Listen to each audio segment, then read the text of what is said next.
everybody. Welcome, my friends and enemies. Glad you're here. I have some guests with me, so I'm going to let them introduce themselves, starting with Sir Gadfly Fiction. Go ahead and give us a little bit about you. Howdy do. I'm obviously a nerd of the highest order, otherwise I wouldn't be here.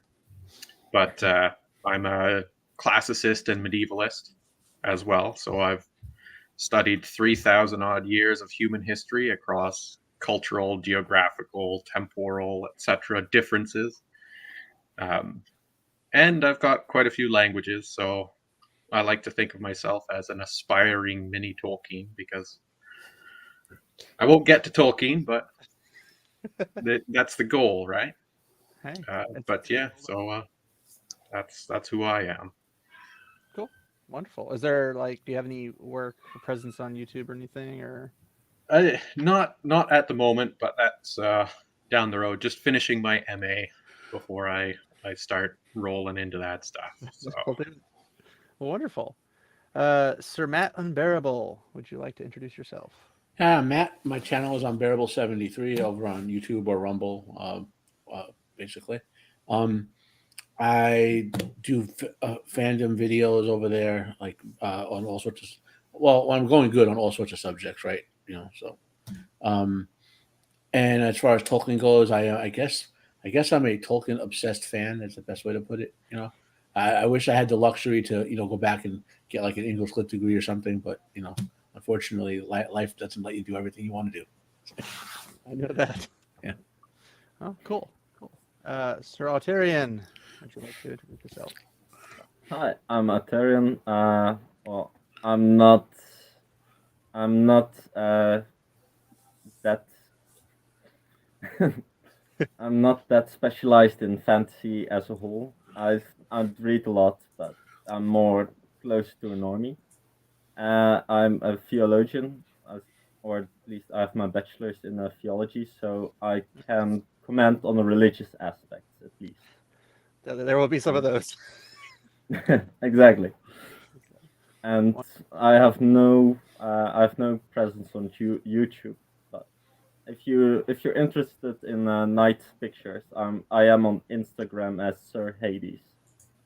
Nice. Sir Hades.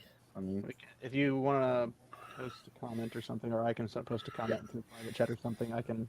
If anybody wants to do that, I can post it for people to find or whatever. And Sir Unknown Sage. Yes, hi. I'm Unknown Sage. Well, I don't really have much history with fantasy, let's say. Other than that, I'm just a big fan of Tolkien and The Lord of the Rings. Most of my day-to-day life is actually in a very different realm. I'm a physicist of sorts, doing master's degree at the moment. And I do not have any presence on social media, YouTube or whatever. And, to be honest, I probably want to keep it that way for the foreseeable future. Well, we have the smart one among us, so it's okay. Alrighty. Let's see. Go ahead and post this before we jump into it. If I can get my computer to function properly. Now, based on what I'm about to watch, does everyone have their blood pressure meter handy just in case for your safety? I think I'm fine. I'm protected. I've got a knife if I need to do something drastic, but There you go. So I'm actually going to be participating in a wonderful Dr. Pepper Strawberries and Cream. This is not a Not sponsored. It is an ad. I am not sponsored either, but I'm always seeking that Pepsi sponsorship, people. So Pepsi, I'm willing. I'll be your bitch. So.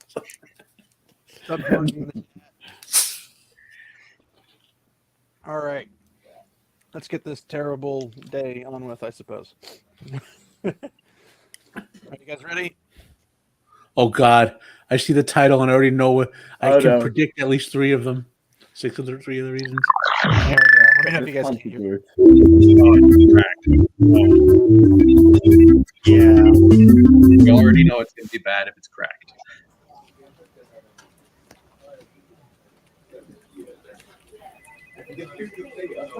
Is there like a triangle of predator dots on my forehead, or what's? You look like you want to talk about Lord of the Rings. What about me right now, sitting here doing work, tells you that I want to talk about that? You're wearing a shirt. Everyone wears shirts. Pretty sure he doesn't. Like, at least according to all the fan art I'm familiar with. You ever notice how this movies are all about religion? Yes, I do know. The token. Does anybody want to comment on that?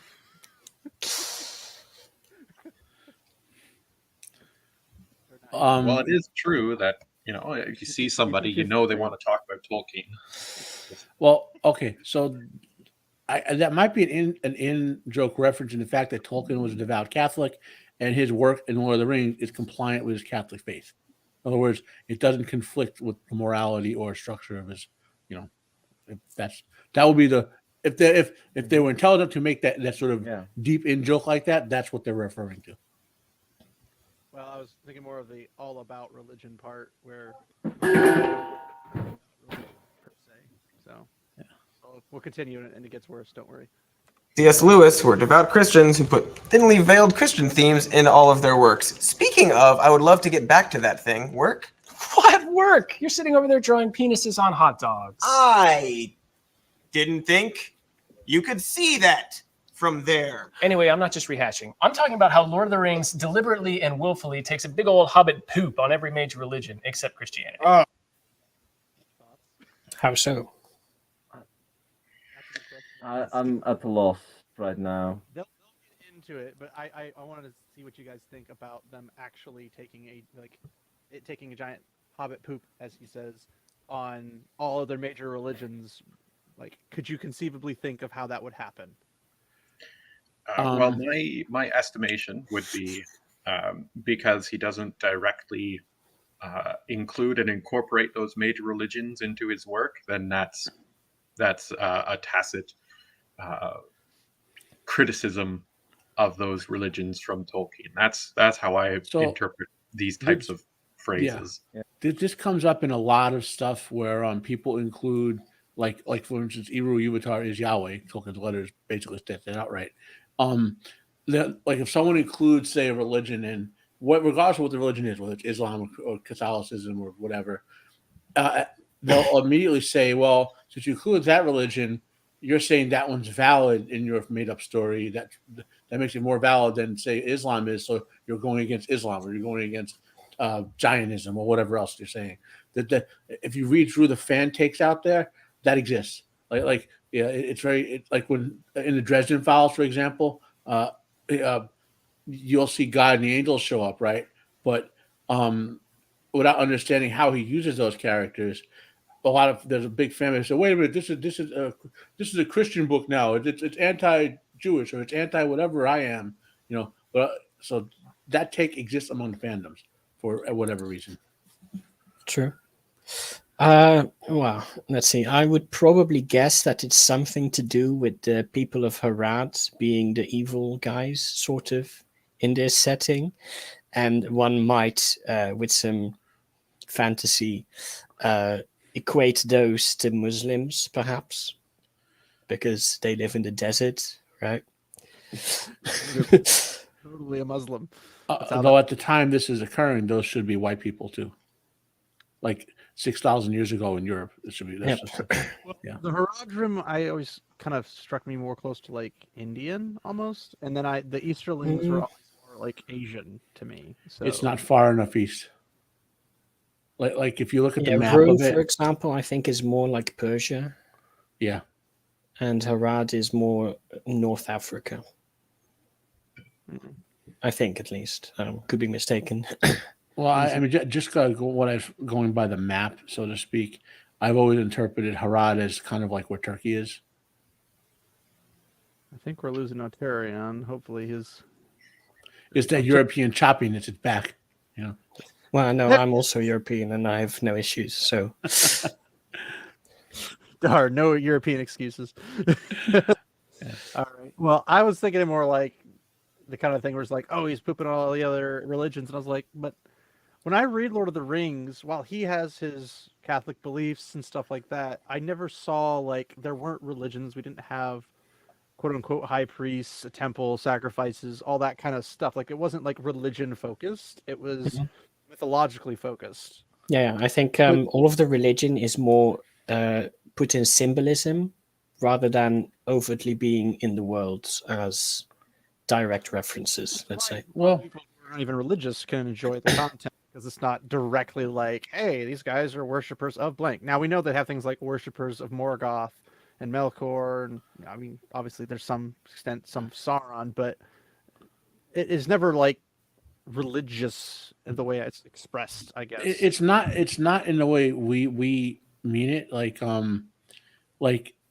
okay, so when I go and read like Journey to the West, the Sun Wukong, the Monkey King, if anyone read that, I don't immediately go, wait a minute, there's no Christianity in there. This book is against Christians, so what they're doing, some people are doing when they make that claim, they're looking into Lord and saying, well, there's no Judaism in there, there's no Hinduism in there. There must be anti-Hindu, anti-Jew, you don't go looking. They're against it. Yeah, it's just a book, and I mean it's a great book, and we can go excel as soldiers, but it's not like it is a work of fiction. It's intended to be a made up time in a part of Europe. In Europe, sometime between 5,000 and 25,000 years ago, depending on which timeline you go with, and like that's all it is. It's not like a real life story of what's occurring in the real world where you might have that concern. It's fiction.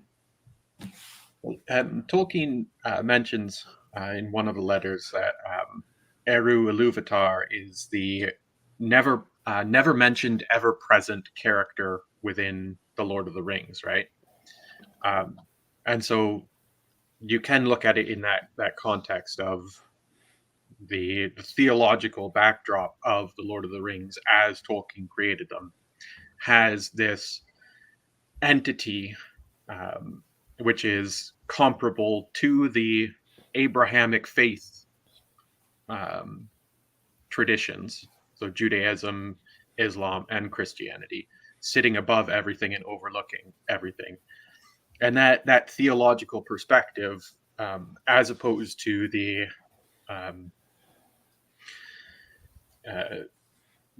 Buddhist perspectives or the Eastern pantheon perspectives, or Shintoism or whatever, that constructs his worldview of how that fantasy world is formed and structured. So it's just the backdrop of the setting, the formation of the world, and yeah, it's always there, but it's never explicitly pointed to this theological construct, except in a couple situations. But yeah, it's a theological perspective on the formation of the world, and all other authors of a fantasy universe create some theological construct of the world. George in the chat talks about George R.R. Martin with his theological constructs within that world, and you can look at like other fantasy universes of the Dungeons and Dragons worlds. They have their theological constructs of the worlds and stuff like that, and it's like it's not really the focus of the narrative, but it is in that backdrop, so it is there. But it's like something has to create the world. That's the theological construct of what he's creating the world to be. Yeah, I mean, also it's obvious to know that, like with Eru and how he uses music to create everything and all that stuff, that has very Christian theology written all over it. Like it's quite obviously, blatantly his view of Catholicism and everything, but it's also not like a horrible way to just start a generic fantasy. So like if anybody else had done the exact same thing and was not Catholic Catholic or into Catholicism. Wow, that was bad. But you could still technically build it with the same concept and just say, hey, this happened, therefore that's just the explanation that it gives, and have no religious connotations at all to it. It's just that setting sits well with his personal beliefs in religion. So it's kind of like, I feel like they're reaching, which they reach pretty hardcore. They even acknowledge the reaching aspect, and then later. Well, they do it on purpose. So you guys have heard of CRT, right? I'm not going to go into what that stands for. So like 60 or 70 years ago, the socialists realized that trying to create conflict based on social economic status wasn't working in the West. So this guy a socialist came up with a concept called critical theory, where he says, okay, let's find a different way to divide people. And as part of that, we have to attack any empowered structure, whether it's a novel people like, or a movie, or anything, to break it down and say, well, that's bad. It's some sort of ist or whatever. And CRT grew out of that, So this is a very methodical attack by Marxists, essentially. To anything that represents the dominant culture, to somehow break it down. Actually, I got a comment here from William Richards. Look at who was fighting in World War I. The Ottoman Empire was basically the Middle East and Islamic parts of Africa, and 1 million Indians fought for Britain. That's who made it into the books. Does anybody have comments on that? I'm a little less agreeing with that, only because Tolkien was very deliberate to set it at a time period when Europe didn't have that mix of populations. You know what I mean? When the Caucasian peoples of Europe literally was spread all the way to northern Iran, right? Because the Persians in Iran are Europeans who moved back to the Middle East, and that makes sense. Like what he's drawing on historically from that in terms of the populations. That's why I think of the Harad as the people who were in Turkey 15,000 years ago, which were Europeans. Okay, cool. I mean, that also makes sense if you look at how Harad was, how it formed, let's say, because that's all colonies from Numenor. Pretty sure that is how they started. So they are still men of the West originally.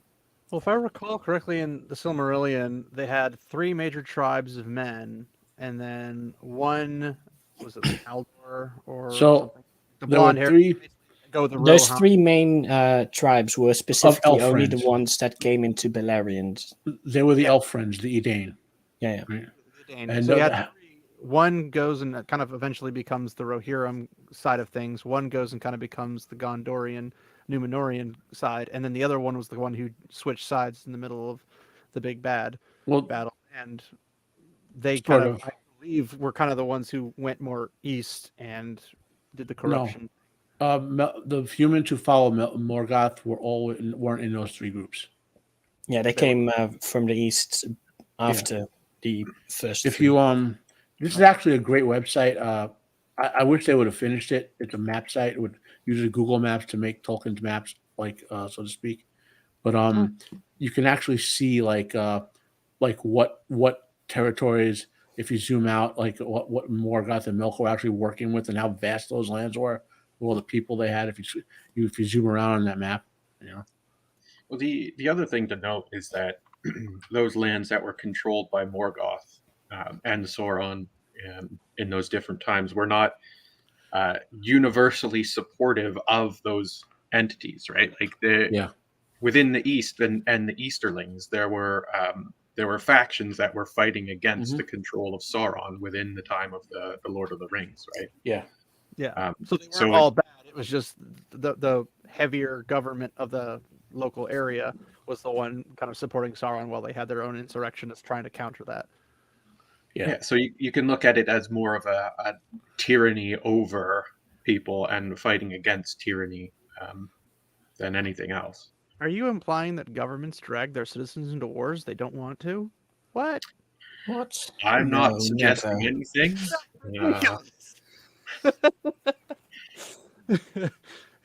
It's almost like citizenry are like, yeah, I'm perfectly happy not being in a war.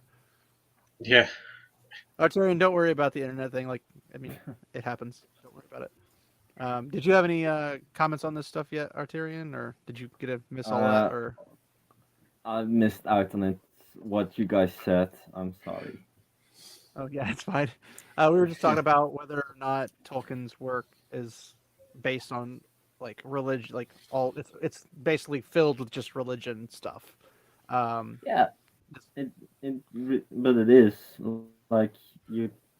I heard in the beginning that you said that he was in alignment with the Catholic teaching and the morals and stuff, which is, but he also like with the northern myths and also somewhat from the east and from England itself, he drew from all those folk tales, and as a result, he also drew from the mythology and the religion in itself a bit, because religion is not just the practices of people; it's also what they believe in, present. So, with the stories of the elves and the dwarves and how they behaved, how they treat the earth, that is in itself already an aspect that he drew from the pagan religions, so to speak, with the respect for nature and how they function with nature. And I also saw it reflected in how the Valar were there in Middle Earth in the beginning. Well, it was the song for Eru that did that was the creation in itself. It were the angels, the Valar, that shaped how Middle Earth looked and how that world in itself would appear, which is also reminiscent of the pagan tales. They also had an influence on the world itself. would Yeah. you say that you could potentially do basically the beginning of the Silmarillion, where Eru does his song, creates the Ainur, and then the Ainur help mold Arda? Could you do that in a non-religious setting? Is it possible to do that in a non-religious setting? Because I feel like if anybody that wasn't religious wrote that, you wouldn't be going, "Ooh, religion," you know. Like, I feel like it just is an explanation from a mythological standpoint or a story standpoint that would explain how things came to be, which. But that is the starting point of religion, though, to Yeah, explain I how think the world came to be. Yes, but the starting word, like the starting beginning of basically fantasy in general, having, you know, George R. Martin's world or something else where there's not really like inherently religion in it, but there are a lot of religious stuff, but it's not like you have like a Church of England or anything like that roaming about doing things. It was kind of just like worship of the state more than anything else. But then you have basically a whole like the Dungeons and Dragons universe and whatnot, where they have gods and whatnot, but no one looks at Dungeons and Dragons and says that's a religious work. Like, you have the religion aspects of it without it being a religious work. You might be a bit young to remember this, but in the 80s, they were pretty much saying it was religious work, Dungeons and Dragons, the work of Satan. So I know that. That's what we call book names. It's the interesting part, because I did a class of lived religion, and it focused a lot on how a person individually experiences the spiritual, the religious. So it's not necessarily that you look at an institution and say that is the religion, but it also can be applied in a very psychological method for yourself as an individual, and how you approach your connection to the world and other people and things that are bigger than you. Well, we're about to get some more of that, so let's this. Oh, fun. Yes, trust me. You know, Hobbit poop is so stinky. It's like hair. And... Every race in Lord of the Rings represents one of the major religions in the world, right? First, you got the hobbits. They're clearly pagan earth worshippers. They're barefoot. They live in minimalist housing. They smoke weed every day. The finest weed in the South Valley. How is that an attack on that religion, though? I mean, the Shire... How is that even a religion? No. Just no. Them because they're in tune with the earth because vegetation and they grow things. Yeah, because Because every gardener in the world. agriculture is inherently religious, of course, right? This is clearly a perfect example of a false equivalency argument, like that logical fallacy of, well, pagans were primitive people, hobbits are primitive people, therefore hobbits are pagan. It's like you are equating two things based off of a very, very, very small, and then even surface I would level say similarity. you're also representing the hobbits wrong because they're not primitive; they're rural. They're very homebuddy. They're not Yeah. like they're not the Rings of Power flobbits. Well, within the context of their setting, they're as advanced as anyone else. Exactly. Yeah. Because they More live in advanced. rural areas. They're not city people. Yeah. That's all. There are sort of hobbit cities, but they're not the same as man cities, right? At all. Well, and that back then, Breetown is Bree's a mixed, obviously, but whatever the Hobbit towns, so to speak, are just middle, like the human towns are kind of the same. You know what I mean? They're not like the hobbits aren't like they're not like cave people or whatever. Primitive is relative to what you are. Like primitive to us would be people still living, like in the wild with no modern medicine or whatever, right? But if we're all like that, then they're not primitive; they're just normal. It's like, well, the other things is like they're completely missing examples of any sort of paganistic religious ritual practice. Yeah, there's absolutely none of that. So this is one of the things that is so fascinating to me when dealing with individuals in my disciplines in the current day who retroactively apply modern concepts standards, and moral ideas concepts, onto an ancient or medieval culture or class of people. Presentism. And then it by so doing, they end up just creating a very narrow perspective of what these groups of people were and what they were like, right?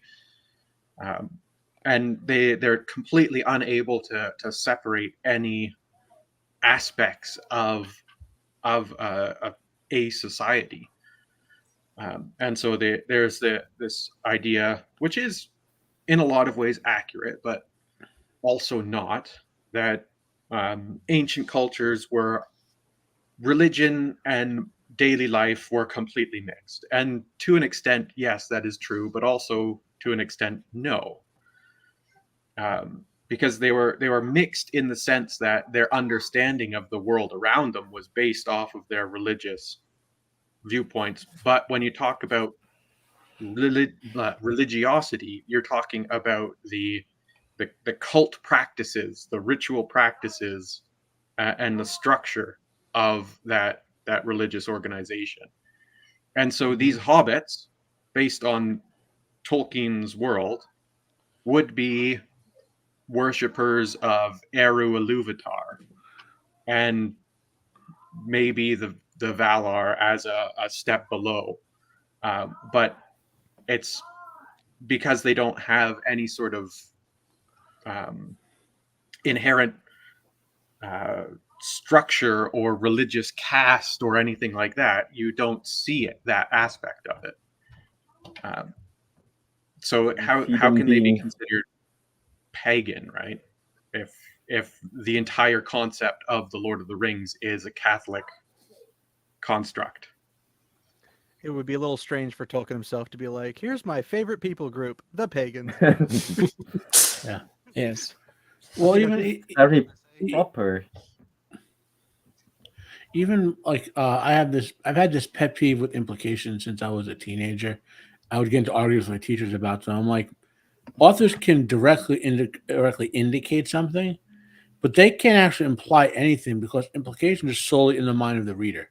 They have no control over what you read into something, right? Like you can 100. There could be 100 of us reading something, and 99 people could see no implication or one implication. Then there's that one guy who sees, the hobbits are pagans or whatever. You know what I mean? And like, just because you see something doesn't mean the author intended it directly or indirectly, right? Now, there's a more complex argument to have. Well, could Tolkien have been indirectly saying the hobbits were pagans? Or that could be a valid argument. I would say it's not. He didn't, but you can't say because you see an implication that the author intended that. Yeah, I would say two things on that. Is like, one, I don't think earthy should by default equate to pagan.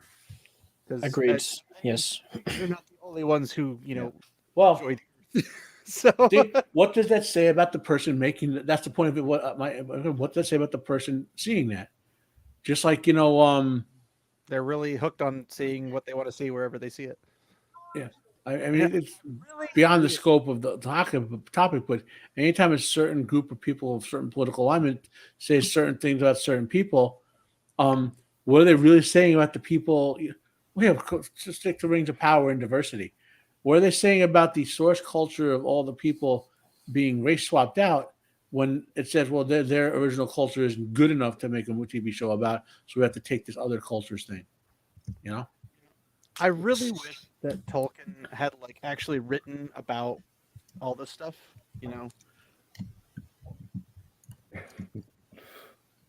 Yeah, very small. Something to say about these type of topics and stuff, and if only, right?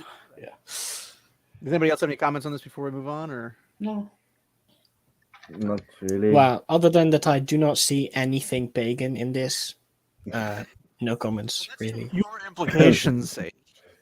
Yes. What does it say about you, huh? He's All right. not too stuck in the city. He's not stuck in the city. You live out in the middle of nowhere, don't you, Sage? Perhaps. No comment. Agricultural people. All right. Topia. I'm pretty sure. I don't want to comment on the pipeweed because it irritates me so much. People are like, "That's marijuana." I'm like, "That's not marijuana." No. Tolkien smoked a pipe, and it's I guess what you equivalent of pipe smoking today in modern times, as opposed to World War I, World War II time periods.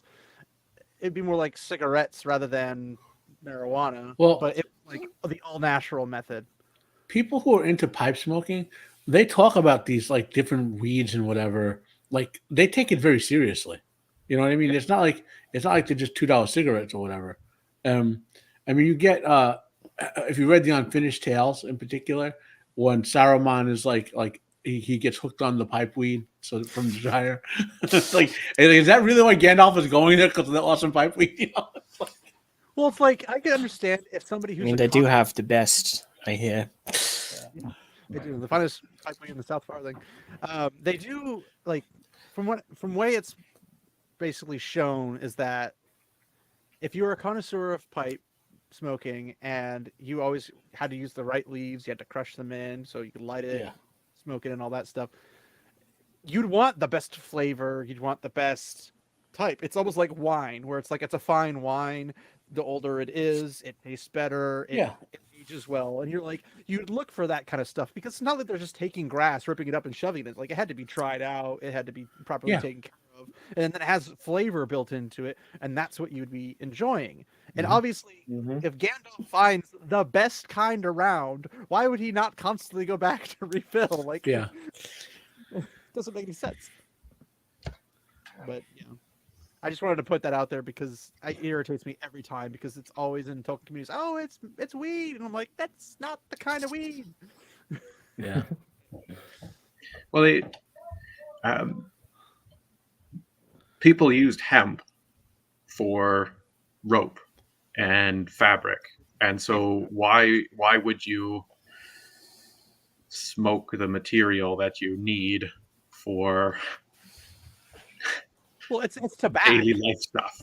Tobacco's a totally different thing. That's a totally separate area of agriculture from what you'd expect for marijuana. It's they're not even the same thing. So But because it's called pipe weed, people instantly like in modern era like, oh, it's marijuana, and then they always think that makes them high, and that's where they got the Hobbit Radagast the Brown thing where he's like, his little eye. Yeah. Well, No, he's on mushrooms. We're in the post-cigarette smoking era where people didn't grow up with a culture of pipes and cigarettes and cigars, and anyone under the age of, like, I would say 25 or 30, that culture is dead, so they don't get the reference. I know everybody. They have high schoolers galore that have cigarettes. Yeah, no, they're all back on cigarettes. No, now they're just back using them like they use any other drug. Yeah, but there was a fair whole enough. like culture of around, like around like which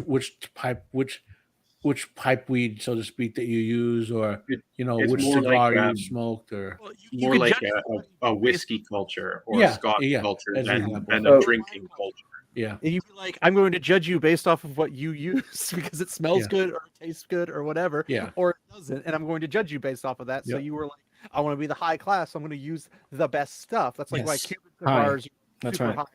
highly sought after is because they're apparently really good. I don't like them. The smell of them and everything is nasty to me.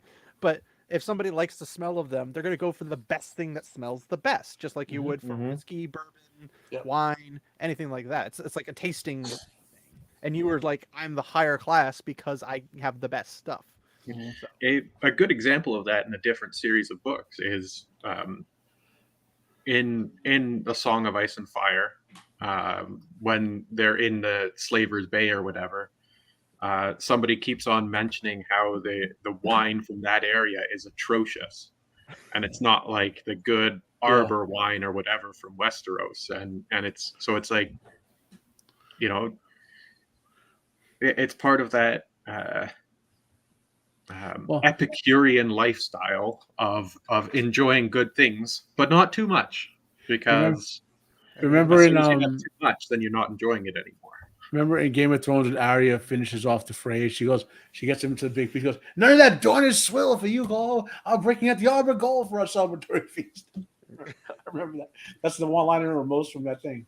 And every group, like civilization or whatever, tribe, whatever you want to call them, as far as I'm aware in history, has had their own levels of like what they deem is good. And then you go over to another civilization and another tribe, and they have what they think is good. And then they would basically argue about like, no, mine's better. For like Wheel of Time fans, this is basically Ilion and Tyr always arguing about who's better than the other. Yeah. One of the interesting things you pick up on history and stuff is that oftentimes those arguments do get settled conclusively, though, and so you have multiple cultures or nations or whatever you want to call them all agree on which one is the best, except for the close rivals, right? You have that sort of derby, if you want to use sports terminology, between the two closest rivals on which one has the best stuff, but everybody else around them is like, that one's the better one. And I mean, you can always sort it out through like the Merchants Guild or whatever by saying, okay, we're going to have these two products, we're going to offer them for the same price, see what everyone goes after, and then bam, you know who's the better. But then again, there's also different flavors and tastes that people have, so some might find one more, drawing than the other one, while the other one's technically better because people have poor taste buds. I mean, look at modern beer. Yeah. That's also a testament of what people will put up with if they're used to it. Yeah, and I saw a meme on Facebook the other day, and it was basically saying like, if I have to get used to it, it's not good. Like, it's like there's probably wise words. Yeah, and I was just American chocolate is terrible as soon as you've gotten used to the European chocolates. I want to see if I can find it because I think I sent it to my best friend, and it was basically I don't know if I can find it or not, but it was basically him saying like, I'm told that if I should enjoy beer, it's an acquired taste, and he's like, why do I have to acquire this taste? Because it's not good if I have to acquire it. But the first bite I ever took of pizza was amazing. I don't have to acquire the taste; it was there already to begin with. I was like, yeah, I mean that's my experience. I mean, the first time I tasted it, I wanted to puke all over the floor because it was nasty, and then I had bite pizza, and I'm like, this is amazing. Well, they take the concept of acquiring the taste, like that applies to something when you're talking about like say like spicy foods or bitter foods where you have to learn to tolerate bitter or spicy to taste what's underneath it, but they take that and extend it to everything. You know what I mean? Like you don't like there's nothing underneath the taste of cheap beer or wine. It's just cheap beer or wine. Like there's no nuance of flavor to obtain once you've gotten past the cheap part. It's like, Yeah. All right, I'm going to back this up a little bit so we can catch it all. First, you got the hobbits. They're clearly pagan earth worshippers. They're barefoot. They live in minimalist housing. They smoke weed every day. The finest weed in the South Valley. How is that an attack on that religion, though? I mean, the Shire is basically a utopia. I'm pretty sure Tolkien would love to live in one of those igloos and smoke weed every day, the thing that you said. Sure, but the movies constantly remind us the importance of having a strong will. And the hobbits, as nice as they are, they just don't really have that. The only reason Frodo is... Stop. What? What? The whole point of the story is that the hobbits have fantastic will to resist the ring. Bilbo carried it for Desire over about 60 years. The crazy everything else that mankind falls for every time, and even some other factions like dwarves fall. Like they don't have the greed. They don't have. I mean, besides the Sackville Backenses, they don't have the greed. They don't have the will for power and all that stuff. Like they don't desire those things. They desire the comfort of home. Do you know? Each other. Do you know why the Sackville Baggengers are like that? So interbred with Sauron's minions. No, Tolkien despised the Norman invasion of England, and the Normans are French people, and Sackville is a French-oriented name. So the Sackville Baggengers are stand-ins for the Norman invasion of England. The bloody French. Damn. Yeah. I do remember reading about that, and it is just like I really wanted there to be like a French fantasy author that like tries to counter that with his own entire world and just wants them to go into a France versus England battle of books. Well, the Normans weren't French. They were, but Vikings. Yeah. William the Conqueror's first name was William the Bastard, and it was for two reasons that he was called that. Think of one of them. All right. Well, do we have anything to say about that before we go on? Or I think Just no. point of the story is gone completely over their heads. Yeah. I don't think it takes very much No. for that to happen. Honestly. Also, I think what's the association between pagans and smoking weeds every day? Well, obviously, pagans just they're hedonists to the nth degree. They don't do anything but smoke weed and get high, apparently. Fair enough. That's Do you know what a Rasta is? A what? A Rasta, R-A-S-T-A. Oh, yeah. It's a Jamaican culture. I don't know if they have something like that over in Europe, but there's a religious connotation and a pagan connotation to that here. It's actually the funny modern 'cause pagans. Rastafarianism- Modern pagans are all smoking weed. fair enough. Yeah. That also works. Rastafarianism has some Christian roots to it, which is kind of funny. So Yeah, no, it does. It does. It's funny, but it's just that's the connotation of the weed smoking. It's like but just this idea that they're pagan because they smoke weed, and well, you have this Rastafarian Christian offshoot that's a big part of them. They So couldn't help themselves, apparently. All right, let's see. able to get all the way to Mordor with the ring is because Sam is there to pick up his slack, and neither of them would have left the Shire in the first. Pick up his slack. Right, so Sam's will is extremely good and strong, let's say. Sam has an 18 wisdom. Frodo only had a 2. There you go. So what this guy is saying now, because Frodo needs Sam and to succeed, and because hobbits have poor will, he's thus implying that if you had a man, an elf, or a dwarf carry the ring, they would have thrown it away. That's the implication. Probably not what he's meaning. Which to indicates say. he never read that book that you held up earlier, The Legend of J.R.R. Tolkien. Literally, somewhere in there, Tolkien makes a comment where the only person who might have been able to throw the ring away at Mount Doom was Elrond. And he says might. It's the only one. But it also shows that he failed to really either watch the Peter Jackson movies or read the books, because it's clear that Boromir falls to the ring well in advance before Frodo does. Yes. That, by the way, is something I credit Jackson for, showing how the ring is constantly wearing on everyone and everything around them. That they Sorry. all notice it as soon as it goes in the room. That it's like it wears on. That it's a presence. He does that very well. You might have to re-say that because we hit like a internet. So I was saying that one of the things I do love about Jackson's movies, he animates, whatever you want to say, animates the presence of the ring very well. That the ring is constantly working on everyone and everything around it. It's like a weight in the room. You can feel it when the ring is in the room, even if you don't know it's there. Like when it's in the council chamber and it makes itself the center of attention. Like he does that very well for the entirety of those films with the ring. So It's a weightiness to it. yeah. But yeah, I mean, I thought it was more funny because it's like, okay, you have Sam who has to pick up a slack, and I'm like, well, I mean, you have Sam who's a gardener, you have Frodo who's like an aristocrat, so Yeah. one of those is going to be a little bit more muscular and intensive with physical interactions, and it's going to be the gardener every time. But I do find it funny because somebody had mentioned it's like an ongoing joke in forums and things with people who are big Tolkien fans. They're like, technically they could have put the ring on a mouse and just carried the mouse to Mount Doom. It's like, But the mouse would definitely run away with the ring. The ring would just take the mouse over. Yes. The mouse would be the new Dark Lord. And then good luck trying to find and catch an invisible mouse. Oh God, I know I have an image in my head of Pikachu with the one ring. Secret to Nim is what I was going to go with that. Pikachu. That would be that would be funny. But you could just take the mouse with the ring, stick them in a sack, tie the sack, and just carry the sack, and it's like you wouldn't feel the weightiness the same way Frodo did, allegedly.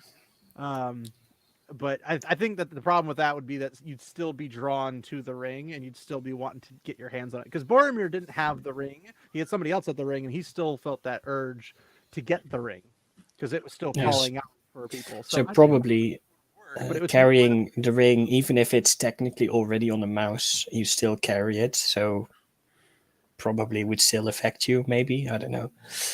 That's the thing. Is it's like they're like, oh, it's around his neck, so it's pulling the weight on his neck, and I'm thinking like, then put. Yeah, no, okay, that's a good argument. Why not just put it in your pocket?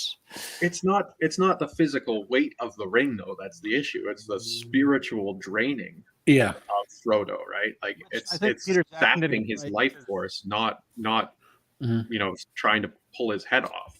Mm-hmm. Yeah, but this is just a slightly unfortunate visual image that you associate with it in this case because he has it around his neck. Well, that's all we have in the movies are the visual images of it. They have the neck ring marks, and it's like going back and forth, causing like this red mark, almost like he's been hanged. Yeah. And it's pulling on him because he's like, it's so heavy, and it's like, I mean, I could understand like if he said it like it weighs on my spirit or something. I think that would have been a better line to use, and then they could have avoided the whole "it hurts my neck" thing. I mean, it's good symbolism, but people that see things literally everywhere will see this as a literal weight. Literally. Yeah. All right. Place if Gandalf hadn't have made them. If there is a war, Did Gandalf make them leave? He advised them to leave, but yeah. Mm-hmm. It's like He made Sam leave. if you leave. Yeah. Sam was forced to go along, but Frodo, I'm not sure. Well, Sam But was then again, forced why to go is because Sam resisting wanted to go. wanting not to go? Why is that necessarily an indicator of weak will? I would argue if you are willing enough to resist being forced out of your home, that's an indicator of strong will, one would say, right? Mm-hmm. Yeah. You're not just going to do whatever someone else says just because he says it. How many years did Frodo have the ring before Gandalf came back? In the books, I think it's like many, many decades. I think it's like With Frodo, it it's like came I want to say it was at It least was 10 like years. an adult, so 20 Isn't years it or around so? 20 years? Because Bill Yeah, was 111th birthday, and Frodo was 30, Yeah. and Frodo's And then- 50 when Lord of the Rings starts. Yeah, Yeah. because Mhm. Frodo leaves the Shire when at the same age that Bilbo does. In The Hobbit, but yes. In the Hobbit. I'm 111 years old. Dag nabbit, Sam! It's like, Sam's like, I got you, Mr. Frodo. All right, let's continue. It's kind of understood that the Hobbiton would be annihilated. I mean, they're a naive, innocent people whose beliefs are nice and all, but they're not the chosen people. Frodo gets This is where it gets interesting. So, chosen people, keep that in mind. to go to heaven in the end, but that's the exception to the rule. Through good works, he regains his divinity. Stop. They're not going to heaven at the end. They're going to the Undying Land. That's actually an earthly place, even though it's not in the technically not Well, in it's physical Earth. it's Yeah. Heaven on separate Earth. still, sort of, Yeah. but not quite He- heaven. Heaven is outside the universe, in the void where Eru is. So, just And Gimli goes as well. in sheer point of fact, True. the ones who don't get to go to heaven because they don't die are the elves. It's like, you know, yeah. Did he Just- also just say they are not the chosen one, the hobbits, or because I don't think anyone is the chosen one. Yeah, in the Lord of the Rings. There are no I've chosen had this ones. argument with a bunch of people where they talk about Frodo and the Lord of the Rings being the typical chosen one story, and that's clearly not the case. It's actually rather that Frodo is the one who chooses, and that's one of the big essential themes of it. It's so there are no chosen ones at all in Lord of the Rings. There are people who choose to do things. In the video, they're not referring to them as the chosen ones in the fantasy typical style. They're referring to them as the chosen ones in the similarities of like Israel is God's chosen people. Mhm. That's how they're Yeah. trying to play it off. Yeah. So Yeah. after this part, they go into the other religions and stuff, but that's the context that they're using it in. They're not the chosen people, but he gets to go to heaven and through good works, which ironically is antithetical to Catholicism allegedly. But I guess that's more of an Arturian question. No, I don't think it is. Yeah, but No, not entirely, of course. Christian theology, especially in like Protestantism, does not do good work. Like good works doesn't get you to heaven. It's antithetical to No, grace. Well, in Catholics and Protestants have a big Catholicism, divide over that. it's somewhat present. Like I talked to. you're supposed to do good works to be good, to also show that that you're being a part of God's body, so to speak. So if Like, you're not you doing should- any good works, then you don't have the grace. Yeah. It's a bit of a double Yeah, but- effect. if you don't have the grace and you just have the good works, you're not succeeding either. Yeah. Right? Yeah, It was, exactly. they have the whole, you shall know them by their fruits and stuff, which people Mhm. can still do good works and not be in like the religion, but it's more focused upon the people who do accept the grace, do the good works because of the grace, not that the grace is there because they did good works. That's the distinction. Like you still good works are a part of Catholicism and Protestantism in terms of because you are accepted of grace, that's why you do good works, not your good Mhm. works get you the grace, which is the part that they're kind of Correct. insinuating. Everyone has God's grace in Catholicism. Even the devil has God's grace, so to speak. God loves everyone equally. So that's why it was kind of just like that weird with the chosen people, and then as they go into the other ones, because they start equating each of the races by religion, and it's kind of it's funny in a very sad. Yes, it's funny in a sad way. So once again, then there seems to be an implication here that one of the other races is the chosen ones, and it's the elves because the elves are the ones who go to the Undying Land. The elves actually get a double take in a second, so I'll back up just a little bit so you get the full context before we move on. be annihilated. I mean, they're naive, innocent people whose beliefs are nice and all, but they're not the chosen people. Frodo gets to go to heaven in the end, but that's the exception to the rule. Through good works, he regains his divinity. This is starting to sound a lot like church. And speaking of the chosen people, what about the dwarves? The band? No, not the... Why would I suddenly be talking... No.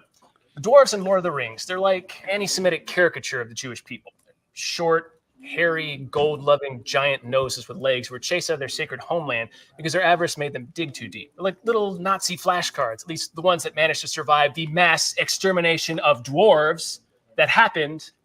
Sound familiar? You're grasping a little bit. Oh, am I? A little bit. At least they're acknowledging it. So, for reference, Yeah.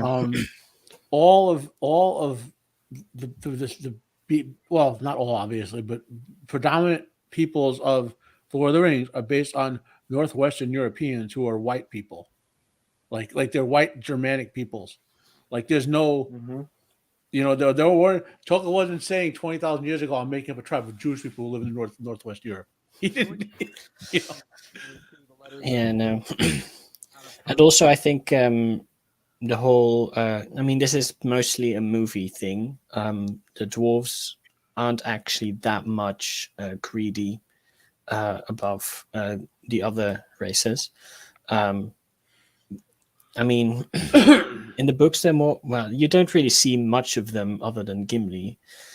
So that's also Besides the Hobbit. Yeah, the exactly. thing. Yeah.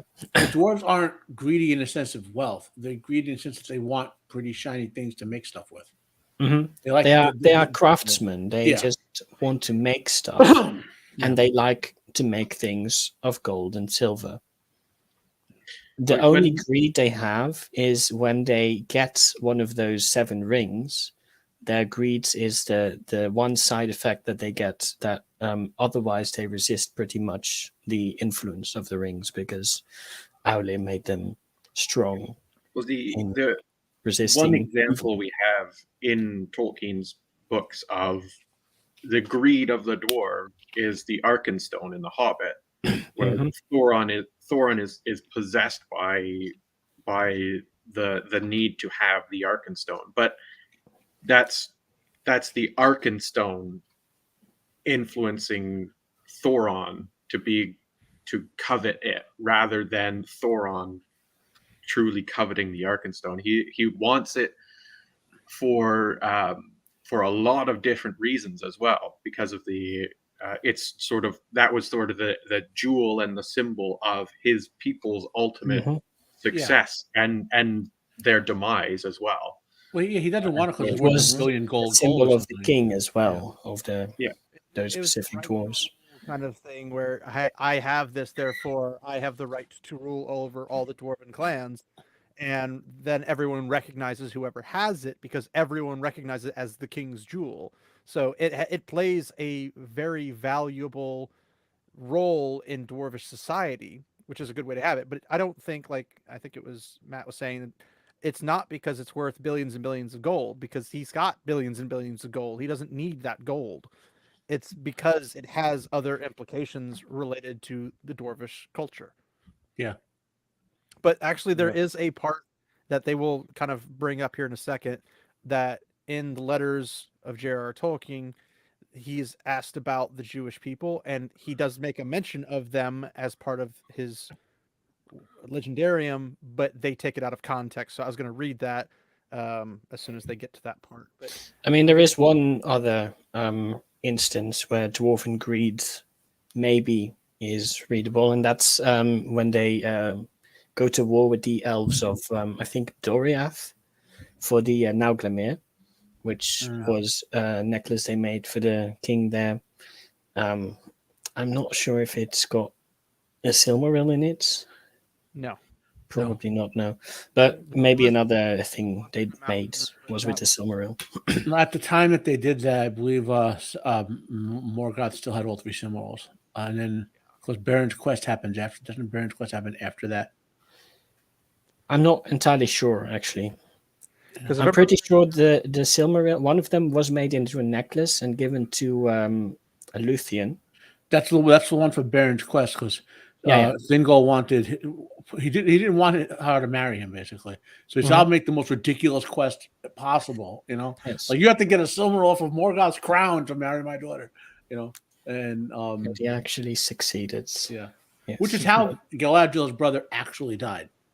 Mhm. By the way, to help Fighting Sauron he was he without helped a weapon. Saved helped, him. yeah, the- bear and escape and yeah. Correct.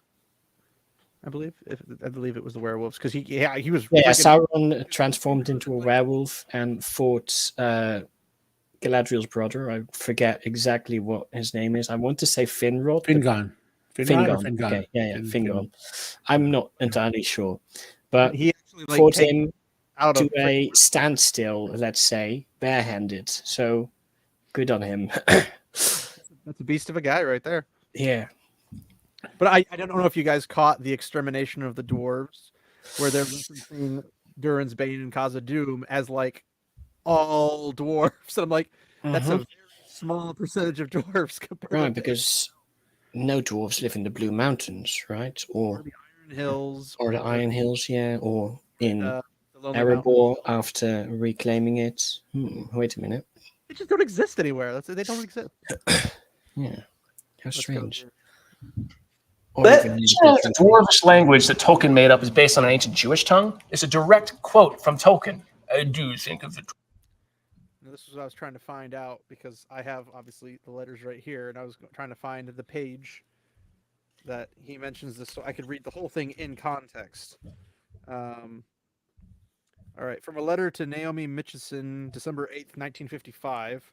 It says, I had to deliver the opening lecture of the newly founded O'Donnell Lectures in Celtic Studies, already overdue, and I composed it with all the woe in the world. As with Gawain poet says of the wretched fox with the hounds on his tail, all the more woe, since I am the merest amateur in such matters, and Celtic scholars are critical and litigious. And more woe since I was smitten with laryngitis. I think poorly of the broadcast adaptations, except for a few details. I think they are not well done, even granted the script and legitimacy of the enterprise, which I do not grant. But they took some trouble with the names. I thought that the dwarf, Glowin, not Gimli, but I suppose Gimli will look like his father, and apparently someone's idea of a German, was not too bad, if a bit exaggerated. I do think of the dwarves, like Jews, at once native and alien in their habitations, speaking the languages of the country, but with an accent due to their own private tongue. I have now got a pestilent doctorate thesis to explore when I would rather be doing something less useful. I am sorry about my childish amusement with arithmetic, but there it is. The Numenorian calendar was just a bit better than the Gregorian, the latter being on average 26 seconds fast, PA, and the Numenorian 17.2 seconds low. That's the full context. So he doesn't compare them in their likeness, but he compares them in their culture to having to deal with one set having an accent from another set, and they totally butcher that. It is important to understanding this thing. Tolkien despised allegory. Yes. So there's nothing allegorical about the dwarves being Jewish people because Tolkien despised allegory. Yeah. And when it comes to the language they use, I mean, they say imitation is the, I don't know exactly what it is, but something. The sincerest form of flattery. Sincerest form of flattery. The Elvish tongue, for example, I think is mostly based on Welsh and Finnish, precisely because Tolkien liked it so much. And one could argue maybe the same might be true for the Dwarvish tongue. But which does indeed resemble. It's based on Hebrew. That's true. The other thing I think was really funny is that it references Gimli and Glowin as like German, and I'm like, Princess Disa, anyone? Like, does she strike anyone as German? Because that's not really. No, now that you mention it. I know. It's sad that I had to, but it's just kind of like, that's a little weird, but okay. The other thing that I think should get brought up every time people talk about this, the dwarves are the Jews thing with Tolkien, is the letter he sent to the German publishers who wanted to publish The Hobbit, and this was right in the middle of Nazi Germany,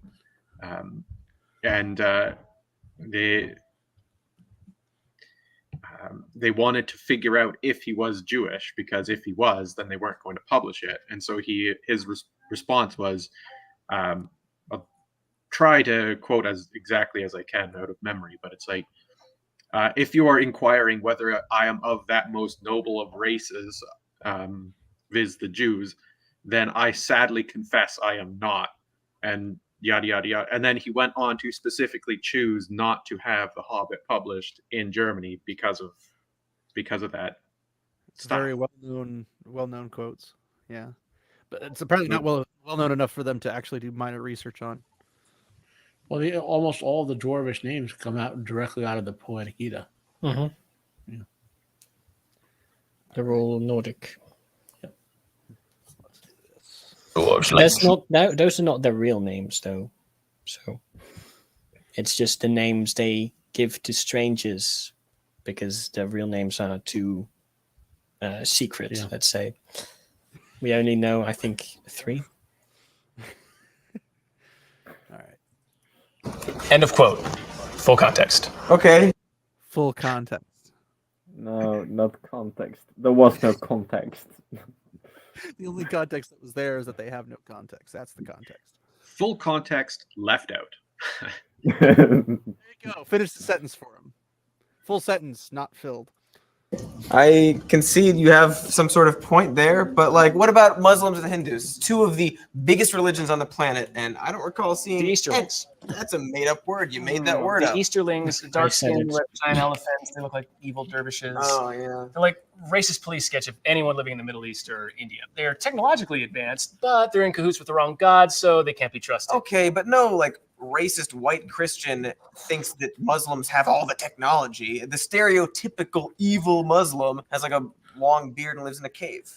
Maybe it's dwarves again. Tolkien was a student of medieval history and literature.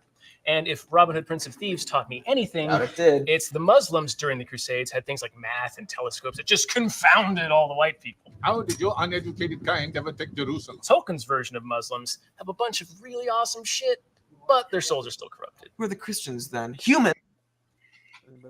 Sorry, did he say their souls are corrupted? Because that doesn't seem right. All the white people. How did your uneducated kind ever take Jerusalem? Tolkien's version of Muslims have a bunch of really awesome shit, but their souls are still corrupted. Who are the Except they're not Muslims. And also their souls are not corrupted. Yeah. They're not elves turned to orcs where their souls corrupted. They're just people who willingly join Sauron's quest. Well, I don't think Tolkien ever said the orc souls were corrupted. He said their bodies were corrupted.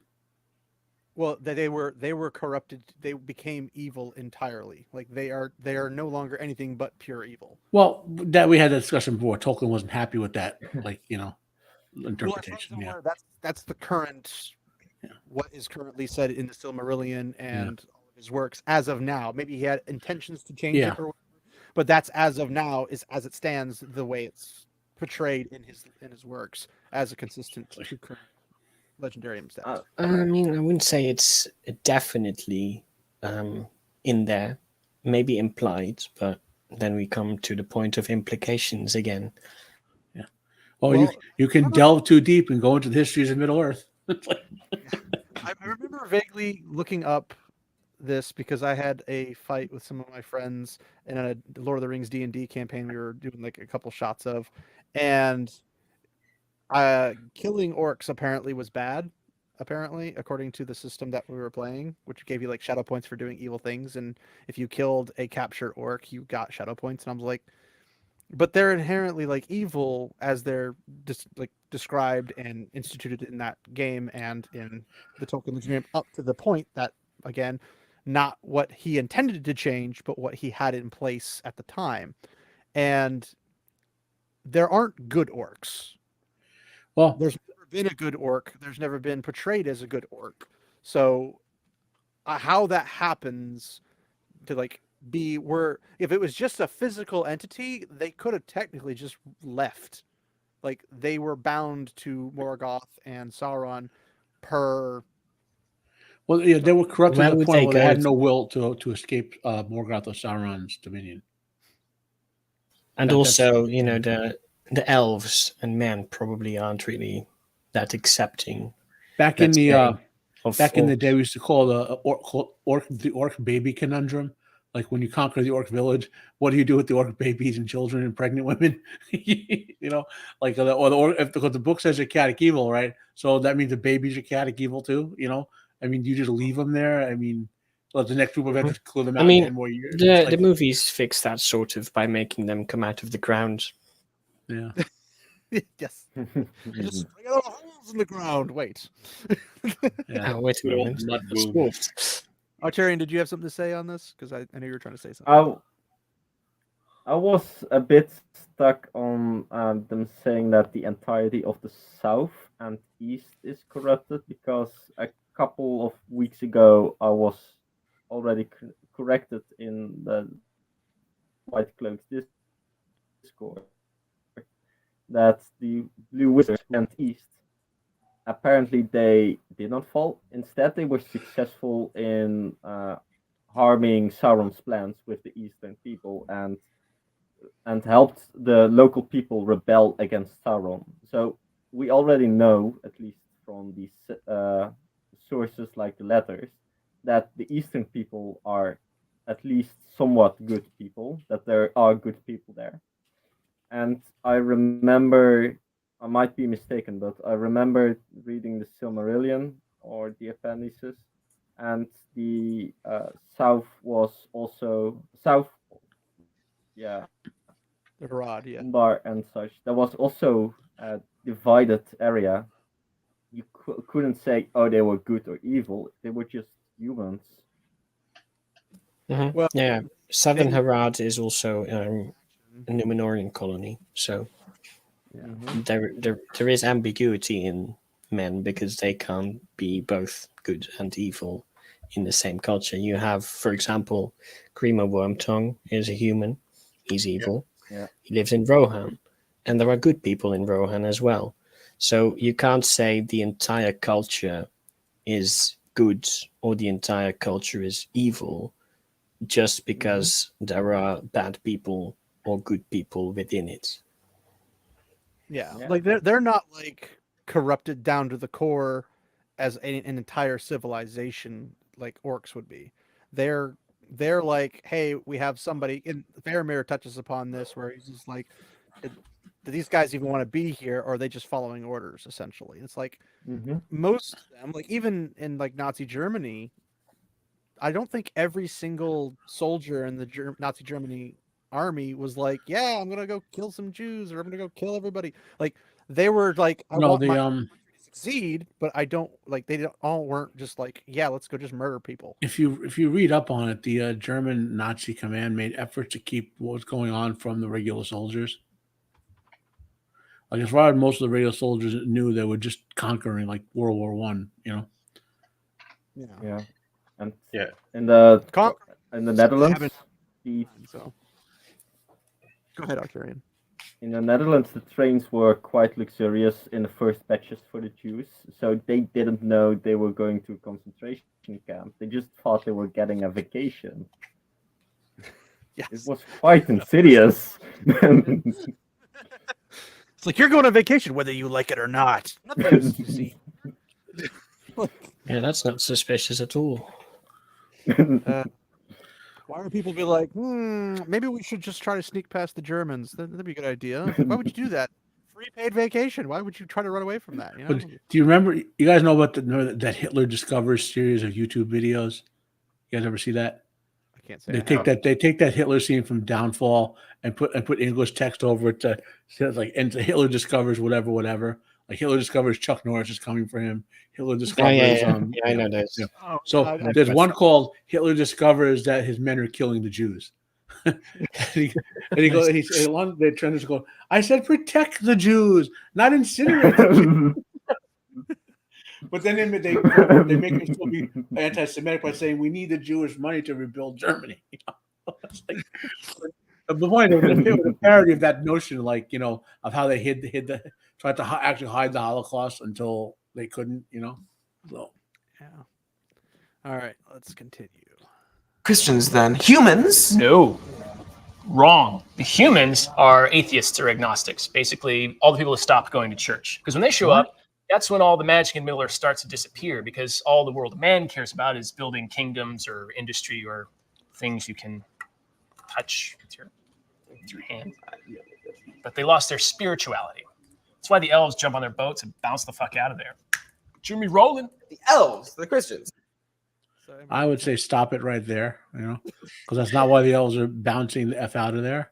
I mean, Tolkien doesn't play it up in when he writes it, but at least at the time, the humans are aware of the Valar.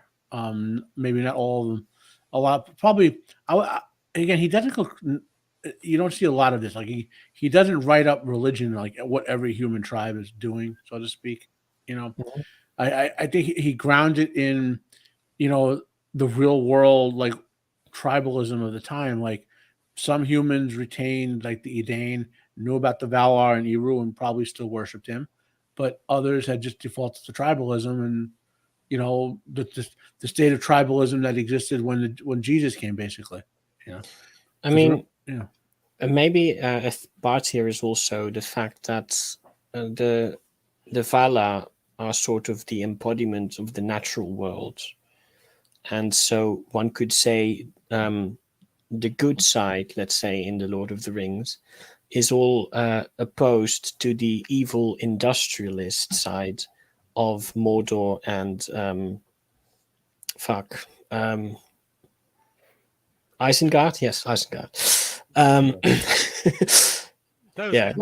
For some reason I forgot that, but they're all industrial and so anti-nature, whereas the good is all about protecting the natural world, which is wherein the religious side of the Valar lies.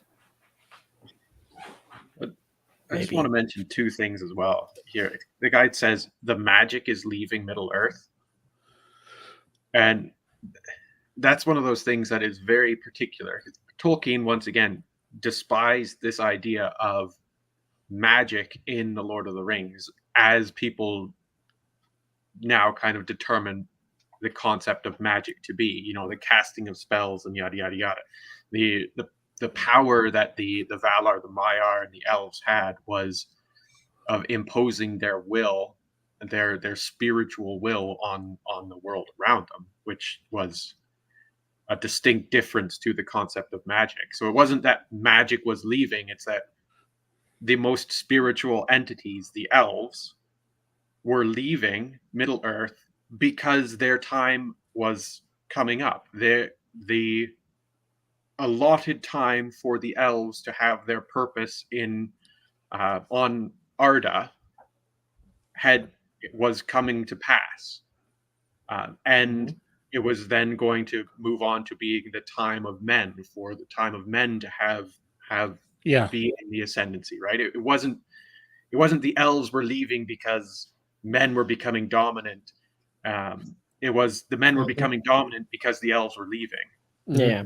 And the elves were, of course, leaving because they have their whole spiritual part, but that was a drain on their physical bodies. Their spirit was too strong, essentially. And so the longer they live, the more tired and weary they become. And eventually they want to all go back home to the Undying Lands.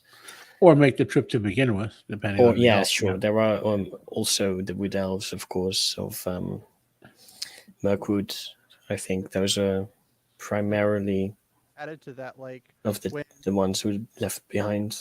Yeah, the Sylvan elves. The Sylvan elves dropped off early on. The Sindarin elves, or who became the Sindarin, basically stopped at the shore. Yeah. So that's kind of how Tolkien broke it down. It was mostly the ones who got to see the light of the trees, and there are those who didn't. And those who didn't were the ones who didn't go across and didn't whatever. So they were intended to go to Valar to begin with, like all the elves, and some of them just nah, I'm comfortable here. I'm going to stay here. So by the end, when the Third Age is coming to a close, it's basically saying the Valar are ringing the bell of come home for dinner type thing, and everybody's supposed to be going that direction to basically go where they're supposed to be. Because they were supposed to have gone all together to Valar to Valinor with the Valar originally, and those who didn't were the ones who were the quote unquote dark elves, because they never got to participate in seeing the light Well, of no, Valar. the Dark Elves are the ones who refused the call completely, the Avari, right? Yeah. So then the three other groups of elves Yeah, were then you have the Grey the Elves the who Valinor, wanted to go but never went. well, that's what they got called, but the Yeah, Vanyar, the Noldor, and the Teleri were the three groups that heard the call, right? The Vanyar and the Noldor went completely, basically. The Teleri, the first group that dropped They off, split became off, the yeah. ancestors of the Sylvan Elves, Legolas's people. Then the second group of them that dropped off became the Sindarin Elves, right? And then the bulk of the Teleri made the trip across to Valinor. And then Doriath formed out of the kingdom of the Sindarin Yeah. Elves by Thingol, who was the only Single, yeah, who he stayed behind. who had actually been to the Undying Lands. And most of the people in his kingdom were looking for him, so they also stayed behind. So when Galadriel's people when she led her group of people back, her group of the Noldor, they settled in Doriath, and eventually that group becomes Lothlorien. Any thoughts on the humans being atheists? I dropped disagree that, because they are clearly, well, maybe not clearly, but they are supposed to be the continuation of the Valar worshipping humans of Numenor and the Edain.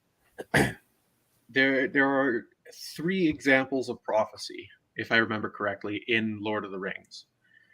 2 of them come from humans. 1 of them comes from Glorfindel, who prophesies that the Witch King will be slain not by a mortal man. Right?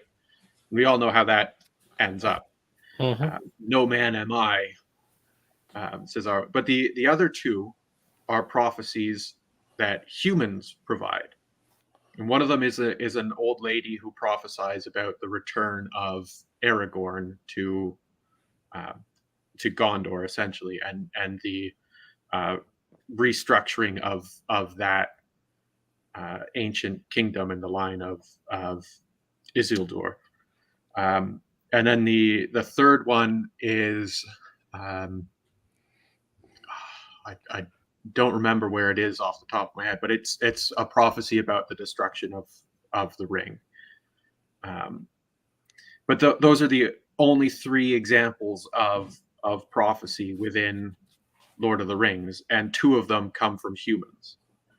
And prophecy is exclusively the realm of the divine, right? Well, so how can atheists, agnostics also achieve prophecy, achieve the ability to prophesy? Do we count the Doom of Mandos as prophecy or not? Mandos is a prophecy, I believe, because I think it says Mandos prophesied. I believe is the term they use. And he talks basically about like if you leave, you can't come back, kind of thing. Well, that's the ban of the Valar. The ban of the Valar.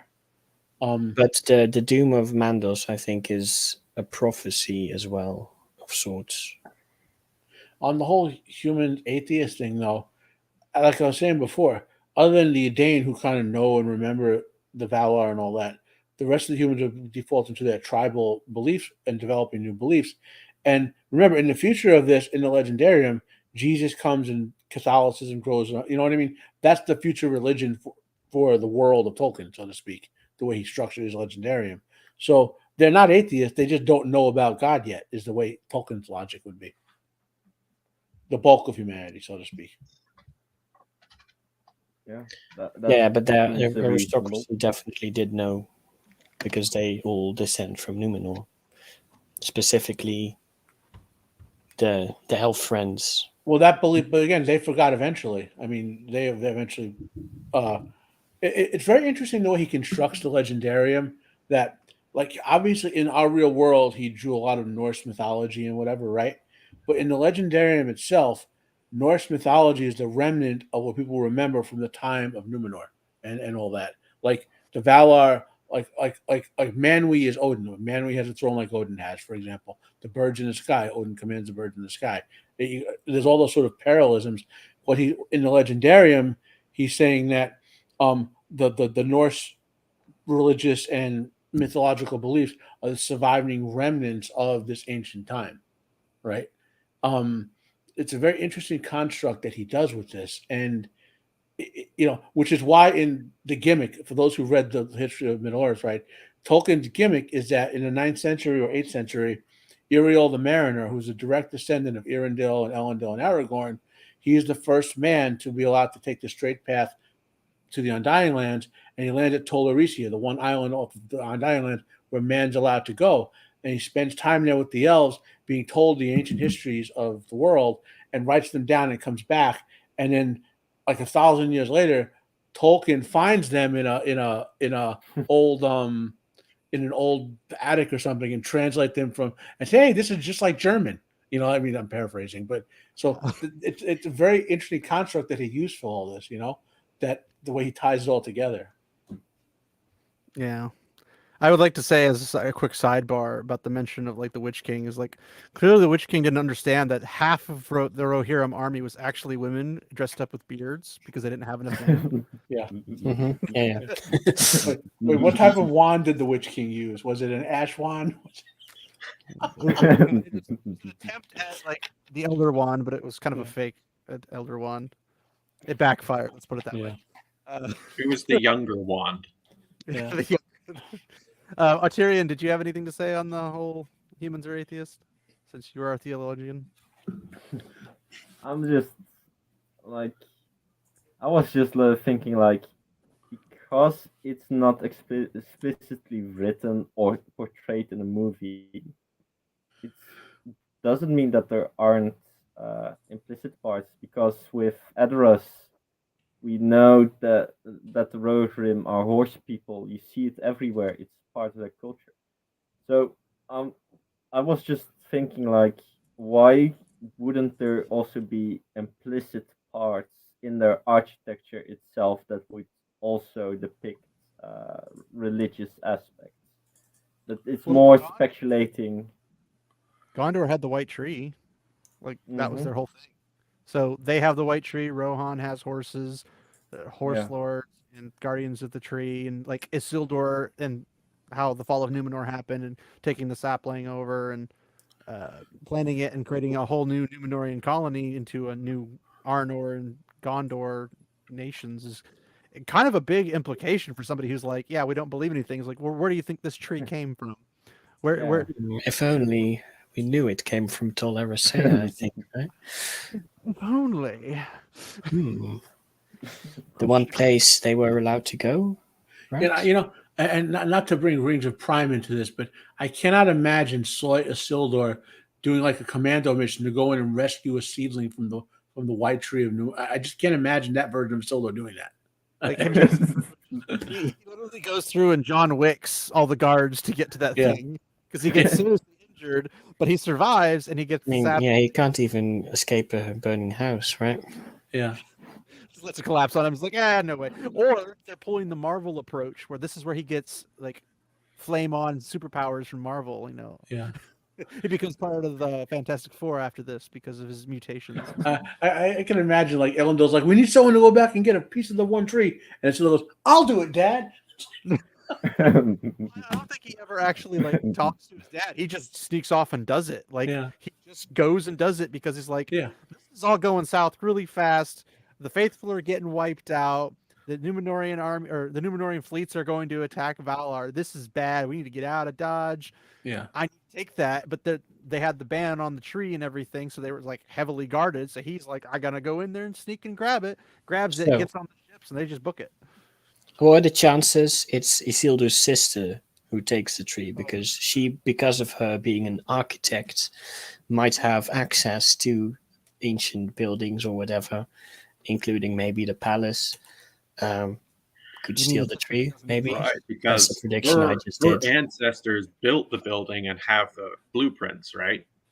And so she can do the whole Ocean's 11 heist montage setup. I don't even remember her name. Wow. It's not worth remembering. Have a name because she's not real. Yeah. But that's not my objection. That just points out how memorable of a character it is, right? Yeah, that's the point. Like Like fine, you can make up them having a sister as long as she doesn't do anything that Isildur's supposed to do or whatever.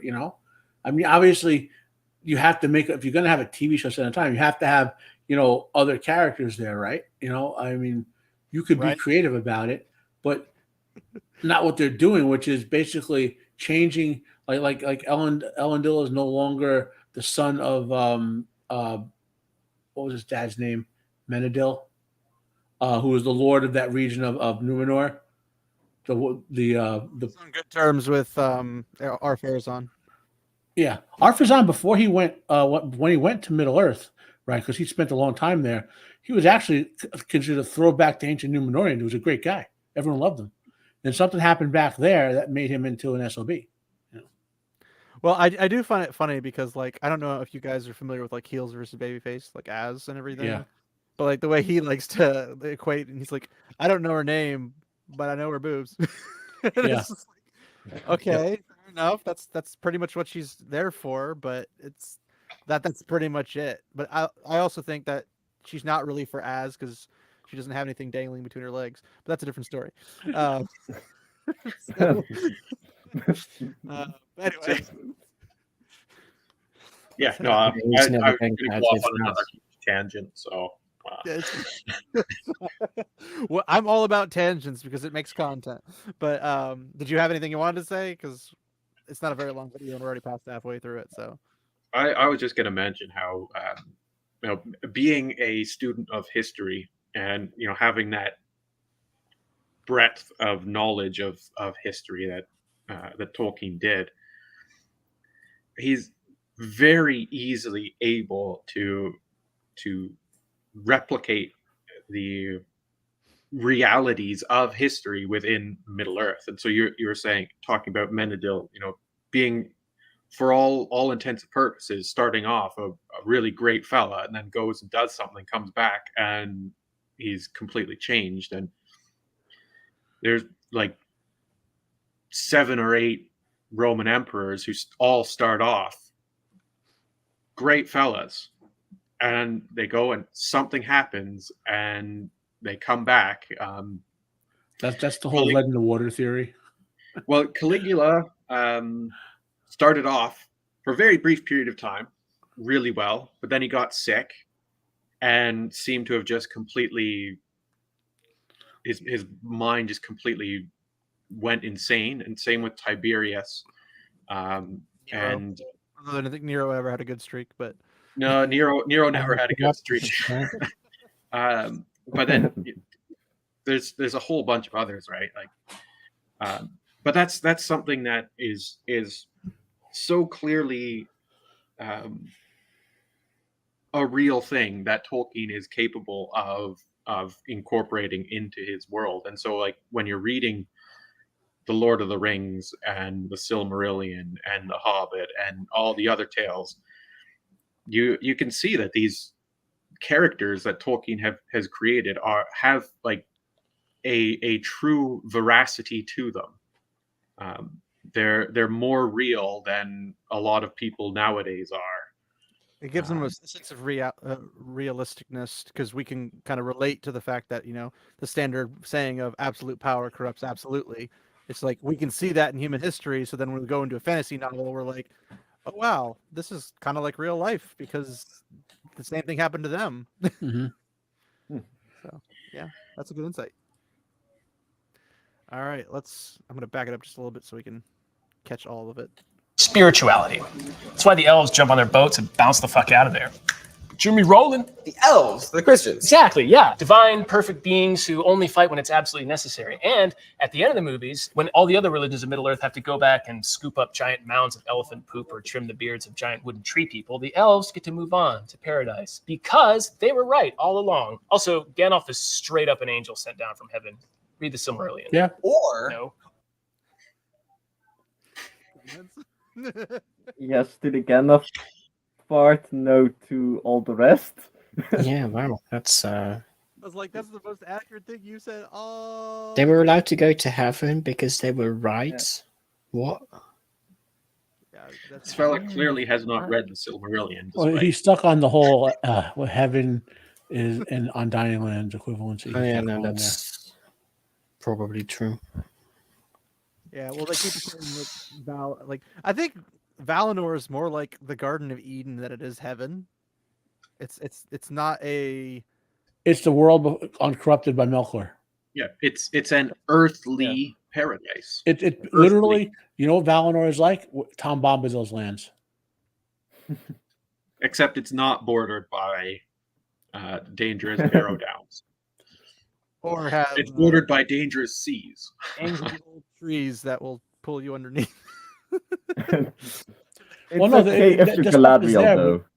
The point of the trees, like old man, whatever, is they're angry. Like, but on Diamond, they wouldn't be angry. So Well, you can walk up to a tree and say, "Hi, tree, what's going on?" Old man oak or whatever.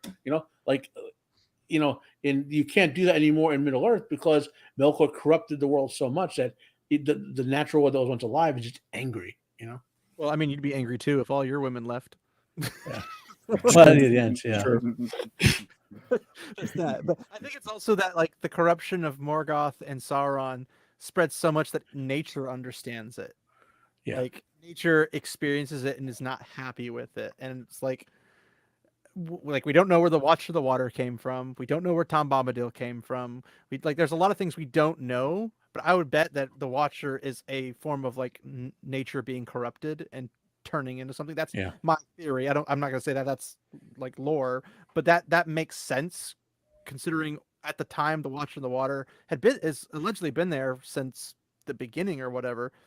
But the corruption of Middle Earth by Morgoth originally and then Sauron continuously would be something akin to like that.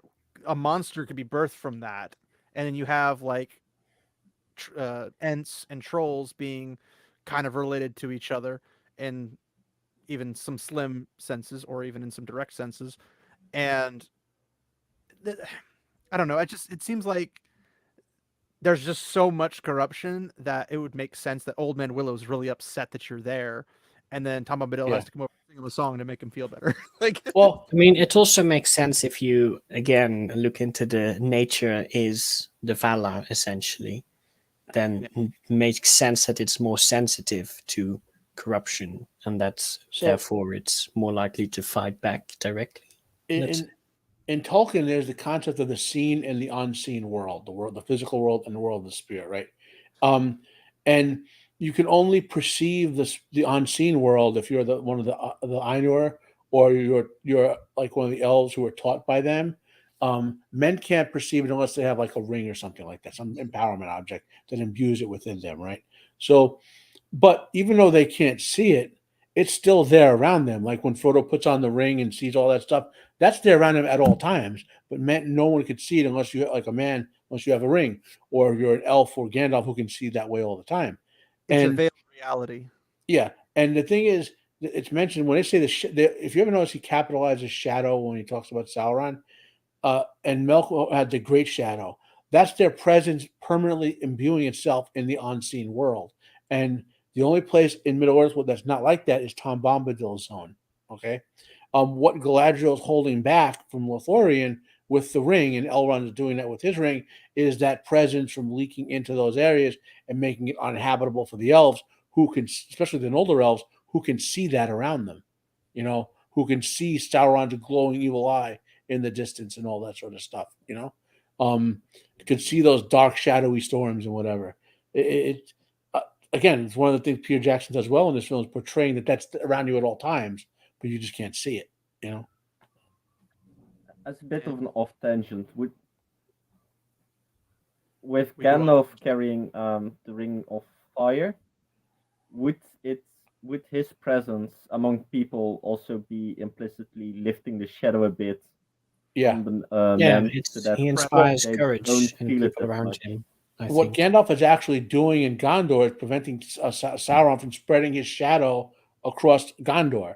He's physically doing that there. It says that in the text. Yeah, he's I was just like double checking that actual oppression that they're feeling without realizing that they're feeling it. Yeah, and it's the same thing with like when the Nazgul, which are like extensions of Sauron, and they instill that fear that terrifies people. When you have something to banish that, people don't feel afraid like that anymore. They might not be uncomfortable. Like, I don't want to be around that guy. Like when Farmer Maggot was like so based, and he just tells the Nazgul off. It's one of the greatest parts about the early stages of Fellowship. But it's just like this guy comes in with pure utter terror, and Farmer Maggot's like, shove off. It's great. Well, that was the big surprise when the Nazgul confronted on Weathertop. Like, they didn't know Aragorn was like immune to their fear, and they had no idea why that was the case. So this was an unknown, a man that could just resist their fear effect from the unseen world like it was nothing. That's why they retreated more than anything. Is not because they could have stayed there and tried to fight it out. Who knows? But they were like, wait a minute, That's good odds. Well, remember he's carrying Narsil around, so that would hurt them. They're like, wait a minute, this mysterious pattern. They think it could, like from their perspective, this could be a Valar of Maiar standing in front of them. Because he's resisting their fear effect. I thought the shards of Narsil were still in Rivendell. No, Aragorn carried them No, all the time. that's only in the film. Yeah. Oh, okay. And in the book, it was reforged during the Fellowship, whereas in the movie, it was later. Yeah. Gotcha. Yeah, but so he's like I was saying, like the Nazgul, like, wait a minute, what is this? This should be a man who should be feared of us, and he's not. So that like shook them, That would definitely shake somebody who's used to instilling terror on people and is now terrified that somebody's not terrified about them. Yeah. How the turntables. Okay. Or the elves are like Buddhists or Shintoists because they're a super exclusive group of warriors who only fight when they have to, and they live in a monastery. There are a lot of waterfalls. Seems vaguely Buddhist. All the elves' armor and weaponry looks vaguely Japanese, and when they vanquish the ultimate evil, they all get to move on to Nirvana. Band? No, not the band. But why would Tolkien, a self-described turbo Christian, There's no way he said that. write a story glorifying Eastern religions? Oh, no. They're Anybody want to touch that before they change it? The Turbo Christian thing, or why would he glorify? Which comment are you asking about? I don't think these guys know what a monastery is. Yeah, no, I definitely agree. They No. don't. I gotta check on my phone, so go ahead, keep talking. I mean, it might I fit just- the archetypal visual that we associate with monasteries here in the West. The big temples on top of the mountains. Vaguely resembles Rivendell, perhaps.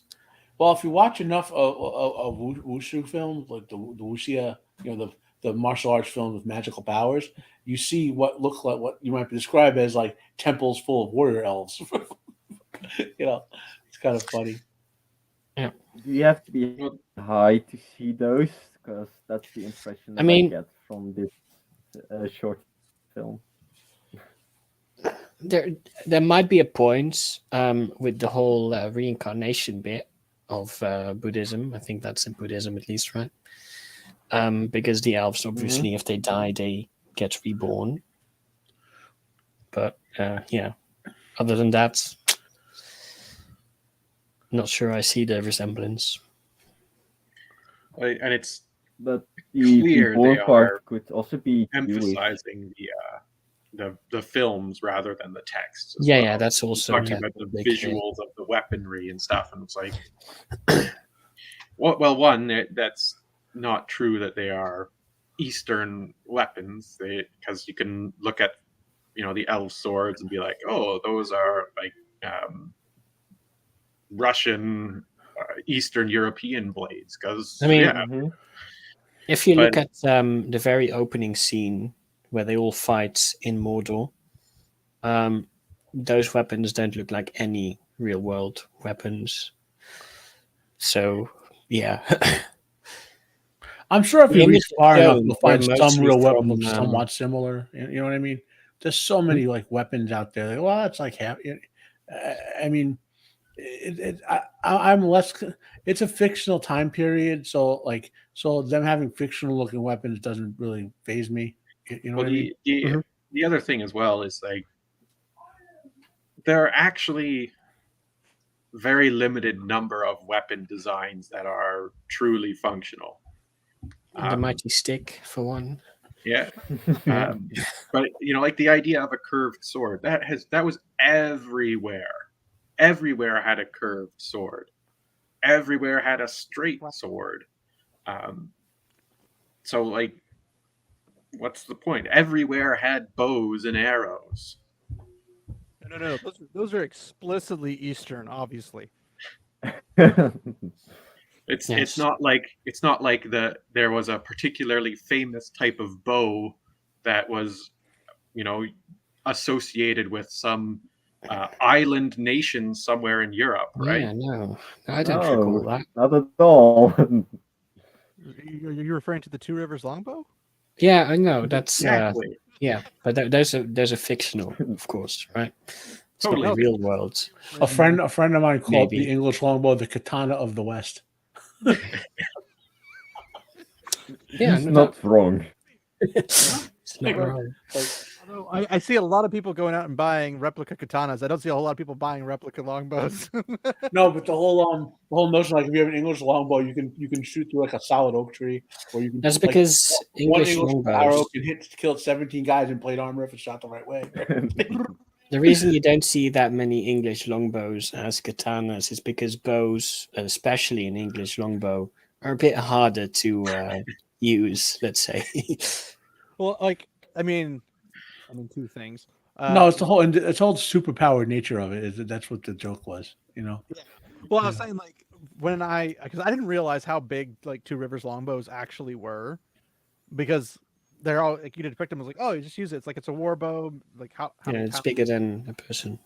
But it's twice the height of a human, so you have to start angled at the side, and then when you draw back, then you straighten it, and it's just that's crazy to me because that thing's huge. I'm you got the bottom basically touching the ground and the top's going way back, and then you're pulling that back. It's probably going to be touching the ground behind you, and you're launching this. What I think they said 300 paces.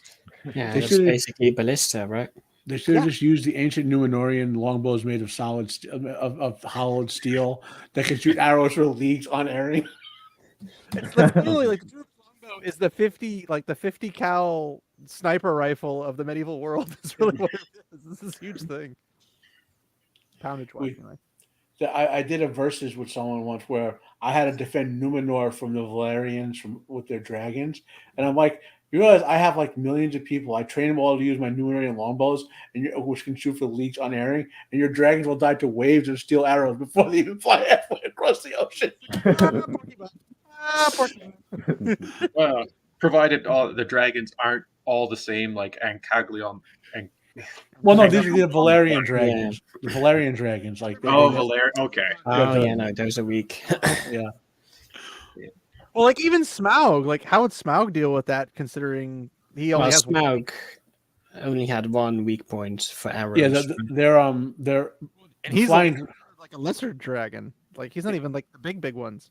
He's the size of Ancalagon's claw, basically. Yeah, but it's this little dude's basically impervious. If he didn't have that little chip on him, his weak point, so he could have pretty much rolled through anybody for any reason whatsoever. And it's just how does Glaurung and Calagon and all those guys just get slaughtered, and you have this one dude who's I'm pretty much impervious.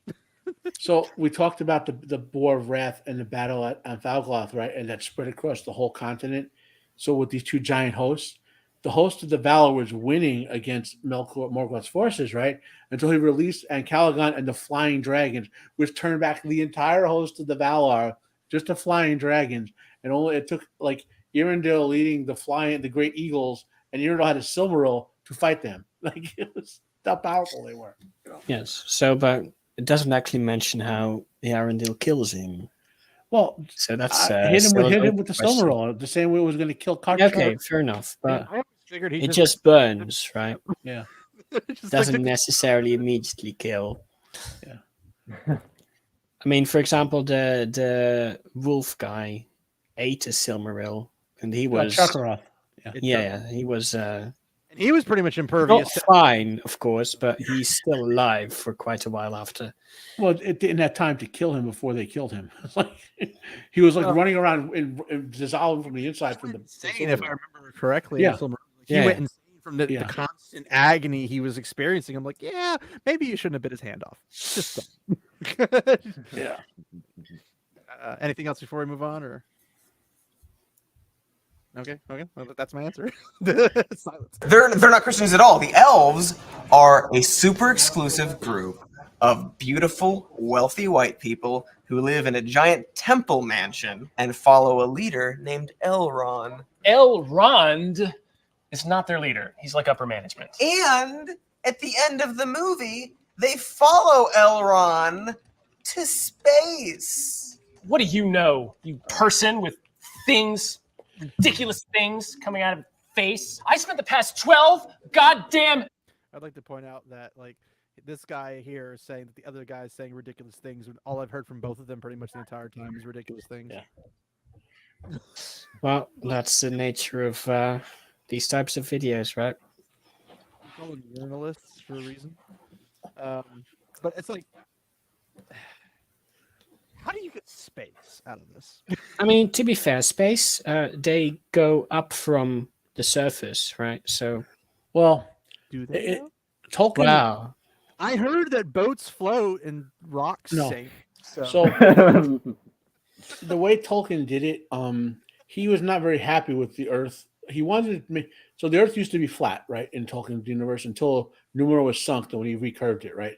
Tolkien wanted to revise it so the Earth was always round, but he never got around to doing that, right. So the way he did it, divides it, once he made the Earth round, Dying Lands are still on the Earth, but like sort of phased out. Like they're not. It's not like floating above the planet or whatever. You know. Yeah. Like but he just made such that the straight path can only be traveled by the elves returning or with the permission of the Valar, right? So it's still on the Earth, but it's on the old Earth and it's kind of phased out. You know. Yeah. But all of the visuals you see, you can sort of get, the space idea out of it, at least, even if it's not actually the case. Yeah, no, I can see that's an interesting interpretation. I have a feeling if Tolkien lived long enough to revise it, it probably would have been in space, like on the moon or something. You know, there is a Maiar who guards the moon. Well, the moon is a Maiar and the sun is a Maiar. Oh no! After Numenor, eventually the sun is like a star. There's a Maiar who guards the sun and a Maiar who guards the moon. Well, because it was the only fire Maiar that did not join Morgoth, and who Morgoth was technically afraid of, which I didn't really understand because they're on different tier levels. But she becomes the sun, and then the one guy who becomes the moon is always chasing her because he's in love with her, and until he gets like burned by her.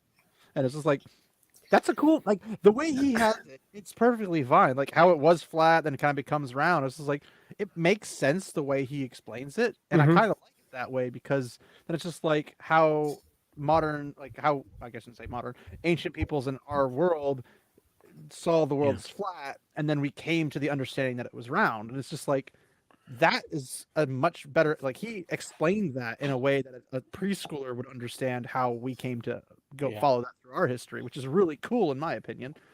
But it's just the fact that they were comparing the elves to a cult. So about why Morgoth feared the sun, it's not necessarily the Maya carrying it that he feared, but I think it was specifically the sun and the purity of the light it radiated. But it's stated, I believe, in the Silmarillion that it, like, her as the Maiar, one of the Maiar of fire, the only one that did not follow him, all the other Maiar of the fire, the Ainur of fire, whatever, followed him, but she didn't, and it had something about basically him being afraid of her because she was very powerful.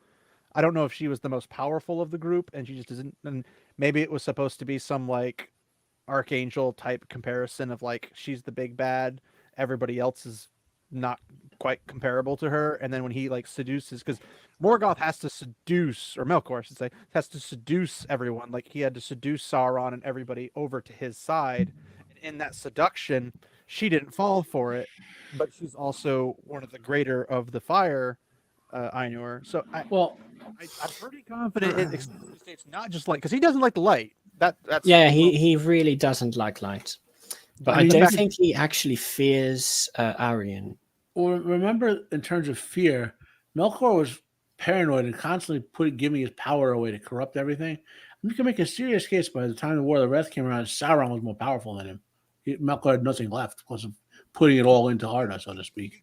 He gave so much of himself into trying to corrupt everything. Yeah.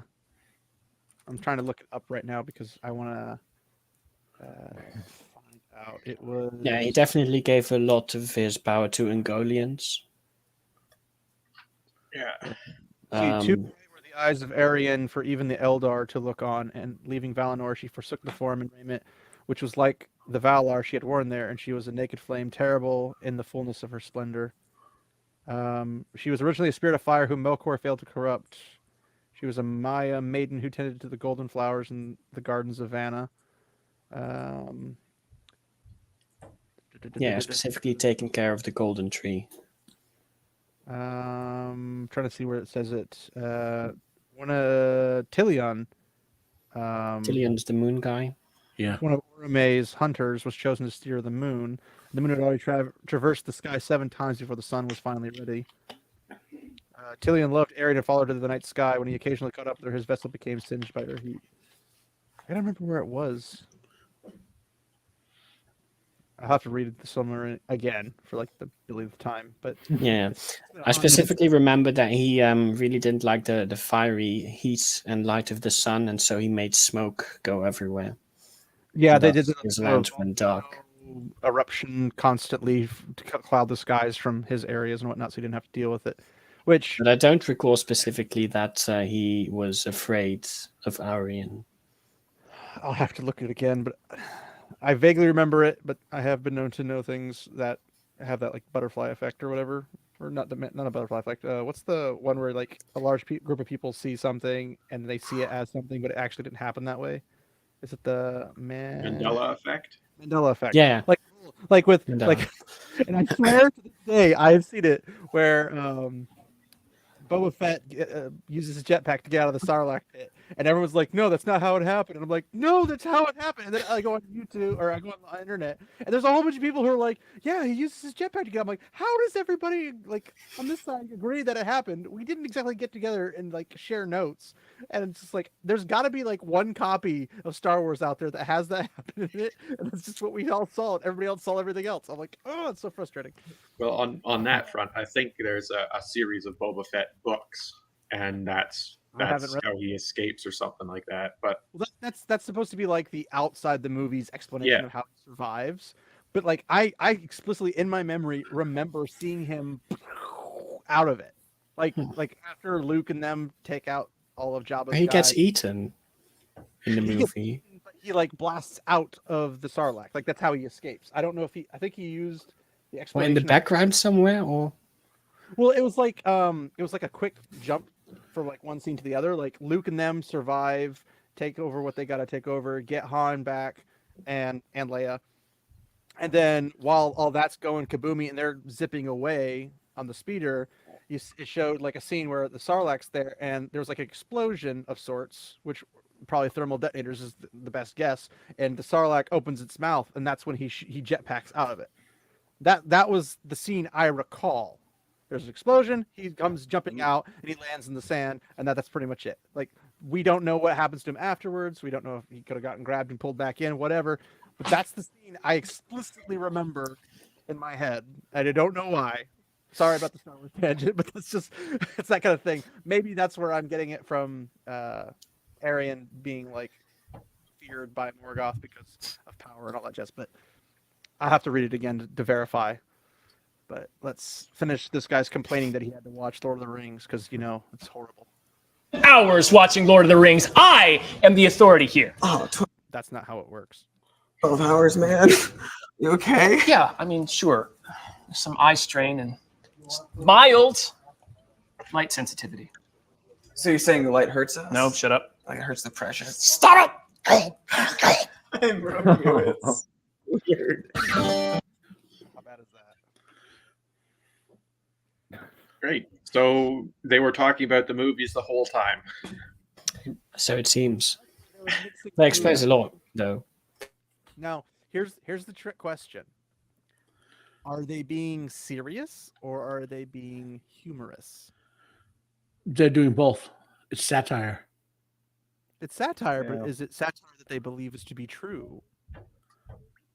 There's no way they could believe that to be true, even if they in real life believe that to be true. It's like Well, the way they I structured wouldn't that, be like too sure about that. the way they Necessarily. structured that is deliberately comedic. You know what I mean? Well, they structure it in a comedic style, like they emphasize it comedically, but from all the little bits and pieces I've seen of Cracked ever commenting on this type of stuff, they like write articles specifically saying this kind of stuff. Like the name of it is 6 Reasons Lord of the Rings is Racist. They didn't bring up like fake ones, like, well, that's because Tolkien always carried a lollipop with him, and lollipops have their origins being racist in Nazi Germany or whatever. He didn't. Wait, what? They're racist? Damn. I know, right? Didn't you know? Wow. Guess I should change some things here. Lollipop ever, don't you know? Or maybe it was Jennifer Lawrence. I don't remember. She does the first of everything after all. I guess it could be true that they actually think that to be the case, But I mean, because if you I believe, mean, it something- seems very similar to what you see in articles about, the people trying to take how should I say this? You see articles on the internet all the time from people with a certain, let's call it, side in their view on fantasy, and they generally make similar arguments to the ones in this video. So whether or not they're serious, hard to say.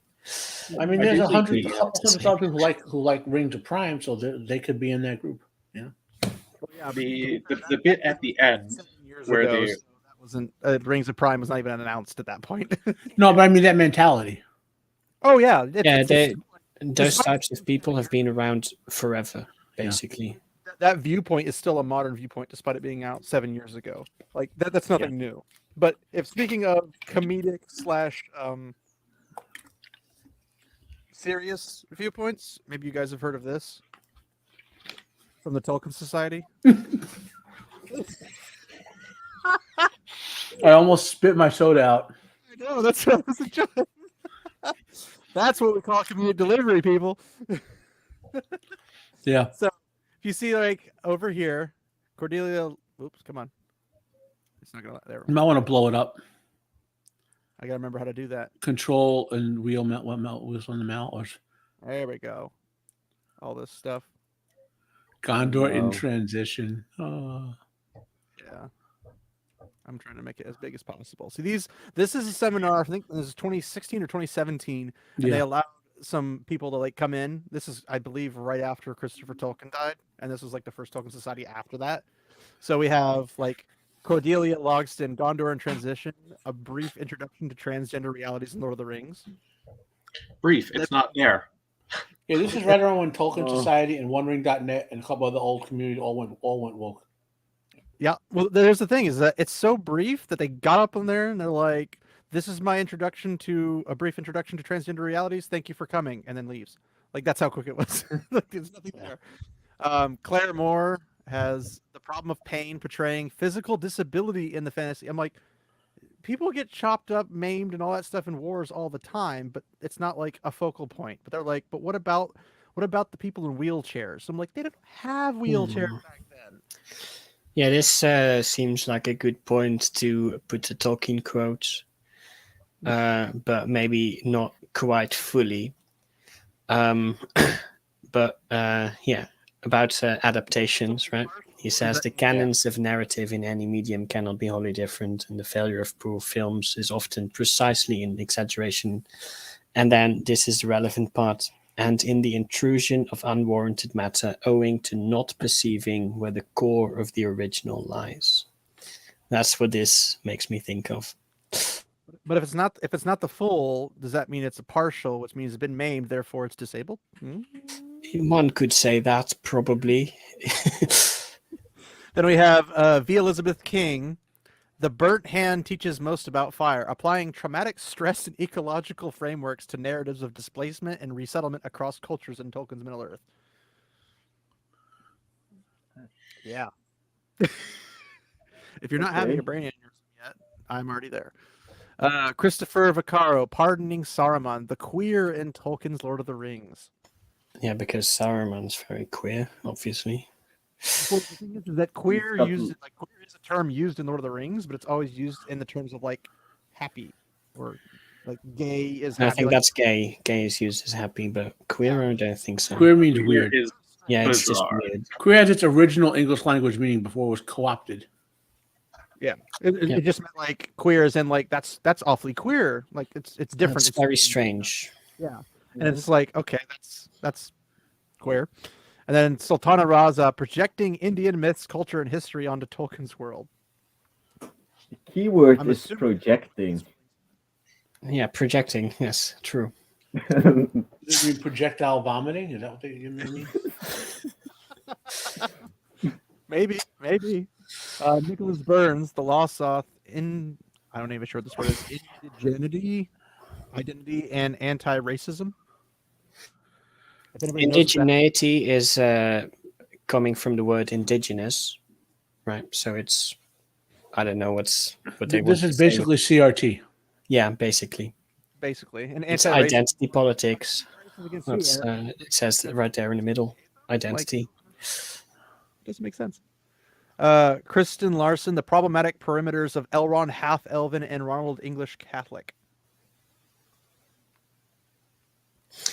Is this perhaps Other- related to this recent D&D thing where half races are inherently racist? Which is inherently racist of a concept, which is hilarious because it's like I Yes. thought everyone was supposed to be pro interrelational, Well, then that's not what CRT believes. which is ironic because that's allegedly what everyone was against. Like when it was the white people, or as X-ray girl says, white people. It's apparently racist for you to not be with somebody of a different race, and then now it's like, well, if you're with somebody of a different race, that's racist. I'm like, Yeah, because you're how is it both? It can't be both. But yeah, Wizards of the Coast is a dumpster fire. Cami Agon, hearkening to the other, Athrobeth, Finrod, Andreth. Does anybody yeah, know? that doesn't tell me anything. Pretty much. This could be a reasonable article, maybe. Maybe like the only one out of this entire list. Unlikely. It depends on the emphasis of the other, because that's a Yeah, that's a no, big that's thing in academia now, where it's like the other is paramount in understanding everything, and so it's like you cannot understand medieval England without understanding the others of Northern Africa for some reason. It's like, what? that's fair. I suppose I don't see that a lot in physics. Yeah, our friend the other shows up again on this line. Of course, we have ethnic astronomy coming in. I mean, if you look at it, it's like why is like medieval Britain not compared to the southern section of South America? Like clearly they have so much in common. So Sarah Brown, the invisible other, here's another other, Tolkien's dwarf woman and the feminine lack. Which I'm guessing is they're trying to push because obviously the current feminine, I almost call it a theology. The feminine theology is that women shouldn't look feminine because that's women appealing to men rather than their own Mhm. stance. And or they can whatever. use the female dwarven beards for this, but of course then Rings of Power didn't. Really so that one. yeah. We had a shot, guys, and we missed horribly. Sonali Chunodkar, Desire of the Ring, an Indian academic's adventures in her quest for the perilous realm. I don't know what it has to be an Indian academic, but you could have just gone with Because it's important that the person is Indian, right? Because Yeah. ethnicity and race is to be your primary identifier. You should not be Maybe first both human, but you should first be a person of your race. you should be first the person of your ideology, and everything else is after. Yes, of course, because if you don't believe the correct ideas, you're not really black, right? You ain't black. Uh, this one, Arterion, is literally made for you. Robin Reed, queer atheists, agnostics, and animists. Oh my! I don't even see how it's related to Tolkien at this point. It's like he just took out modern ideologies and was like, "That's going to sell great in this event." I'm assuming they're well. They don't. I don't think they sell. It's just you pay for the overall, and then these are the people having panels. I guess it's almost like a Comic-Con where they have panels open, and then Yeah. people show up. Like you pay to get into the con, but then you either show up or don't show up. I don't think they get paid Yeah. for it. That's But- a typical academic conference, you know. Yeah. And you get paid in the fact that you are making connections and setting yourself up to Networking and have your stuff be published in journals and stuff. That's Mhm. but all this stuff is well, pretty much all of it is just plug and play. They have already the set arguments and set pieces, and then they just put down the sheet of Tolkien over top of that pre-established set of arguments and ideas, and then call it a new examination in Tolkien. But it's not. It's just Tolkien is just the veneer over the arguments that they're making. Because they have to subvert and deconstruct the existing culture. Well, because you can't have original thought. You can't make your own content. You have to take somebody else's that's loved and preserved by all of its fandom and just take it and be like, I don't like the fact that you guys like this, so I'm going to destroy it and make it my thing. And then you have to like it, otherwise you're an Isterophobe.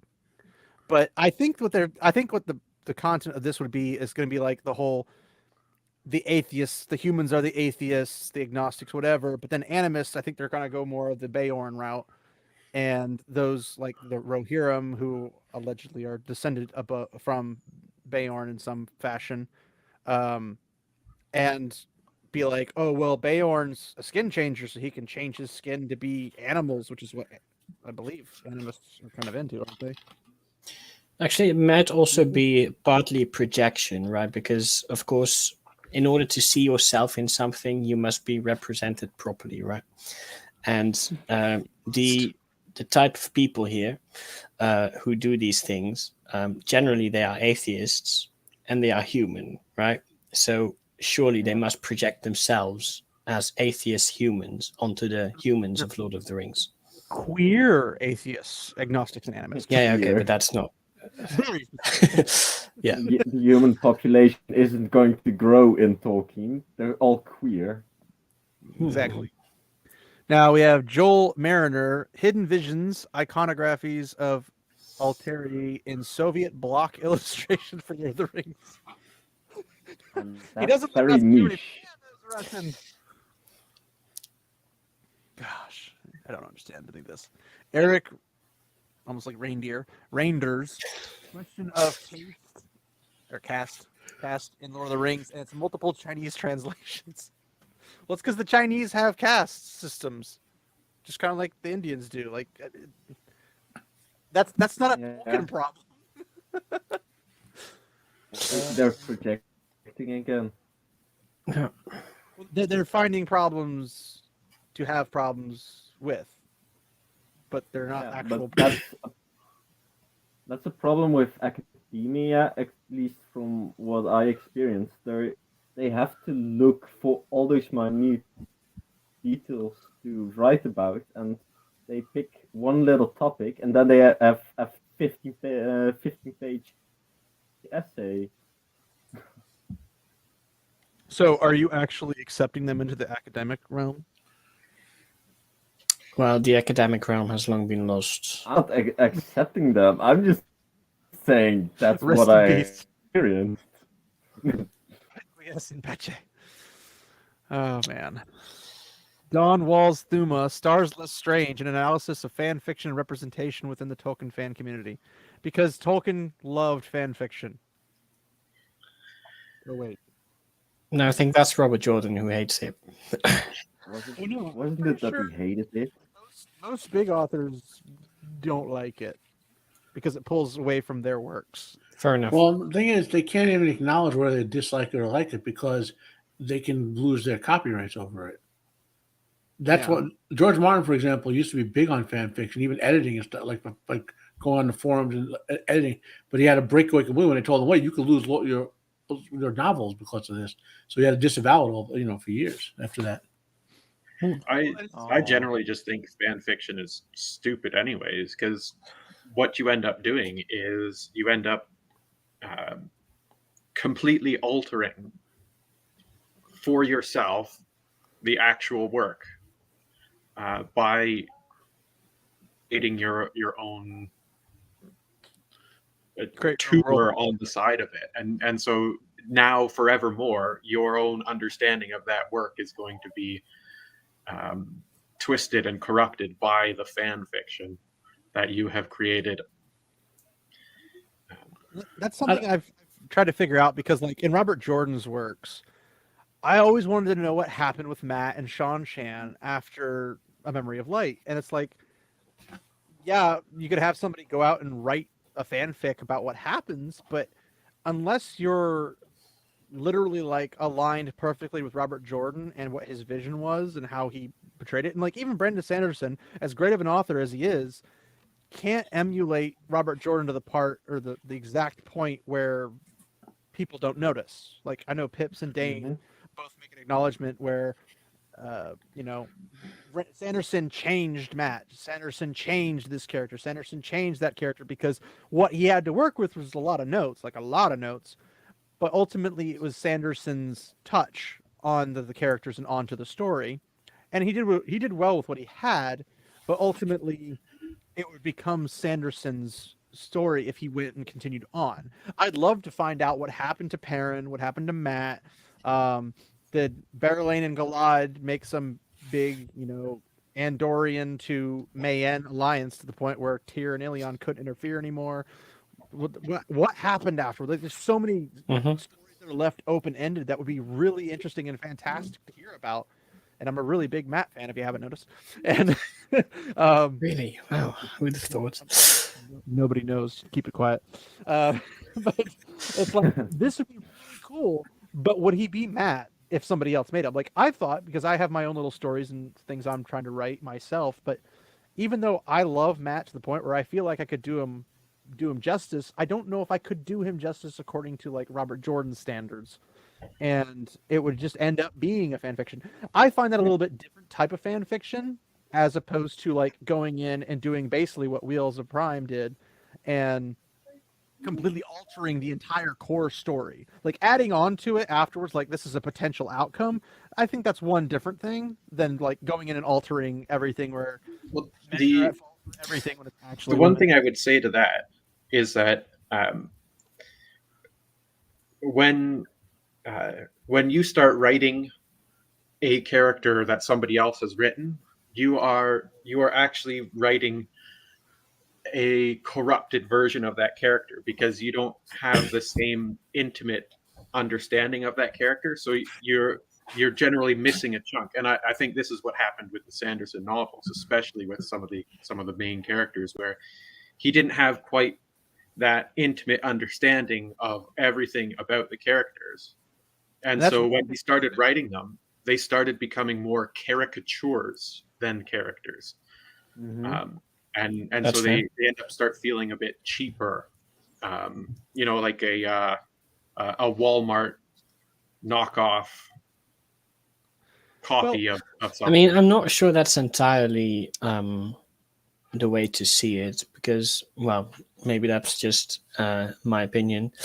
But if you write something, you are essentially putting your own thoughts into words on a page, right? So no matter what you do, you will always put a part of your own self and how you view the world and such into the writing. So two different people writing the same character, even if they fully understand how the character works, will likely end up still writing a different thing. So, I mean, I always viewed fan fiction as, well, if you're willing to discuss alternative, like, let's say you see a bunch of friends and you say, well, what if in Lord of the Rings, Aragorn going with Frodo to the end, right? And so you talk about what could happen. Well, that's a fan fiction, right? You're just talking it out. So, and if you don't want to do that, then I can see not liking written fan fiction. But if you want to talk about what ifs, then writing them is the same thing. You know, to me, there's a difference between theorizing and writing something out, because when you're writing something out, you are taking upon the voice of the author, and you are working with the character and putting thoughts into the character and displaying that, as opposed to really just the esoteric theorizing process. But you're doing that in your head. You're doing the same thing in your head. You're putting I think it's not the same. Well, if you make it in your head, like your own like head canon, which I hate the term because it's like you should either enjoy a series or a book or a movie or any piece of media as it's given to you, unless it's literally designed for you to put yourself into the place, like the storybooks that like adventure books, like choose your own path kind of thing. Unless you do that kind of stuff. Well, I'll give you an example. What do you think of Robert Jordan's Conan books? I haven't read them. They're actually better than the Wheel of Time, by the way. I haven't actually. Like the only thing I could ever find with Robert Jordan, because obviously it's probably not under Robert Jordan, but the only one that he has is the Warriors of Alita or whatever it's called. And he wrote 6 Conan books. The last one was Conan the Victorious, which is the best Conan story of all time, by the way. I have been playing Conan Exiles pretty heavily though, thanks to the other guys.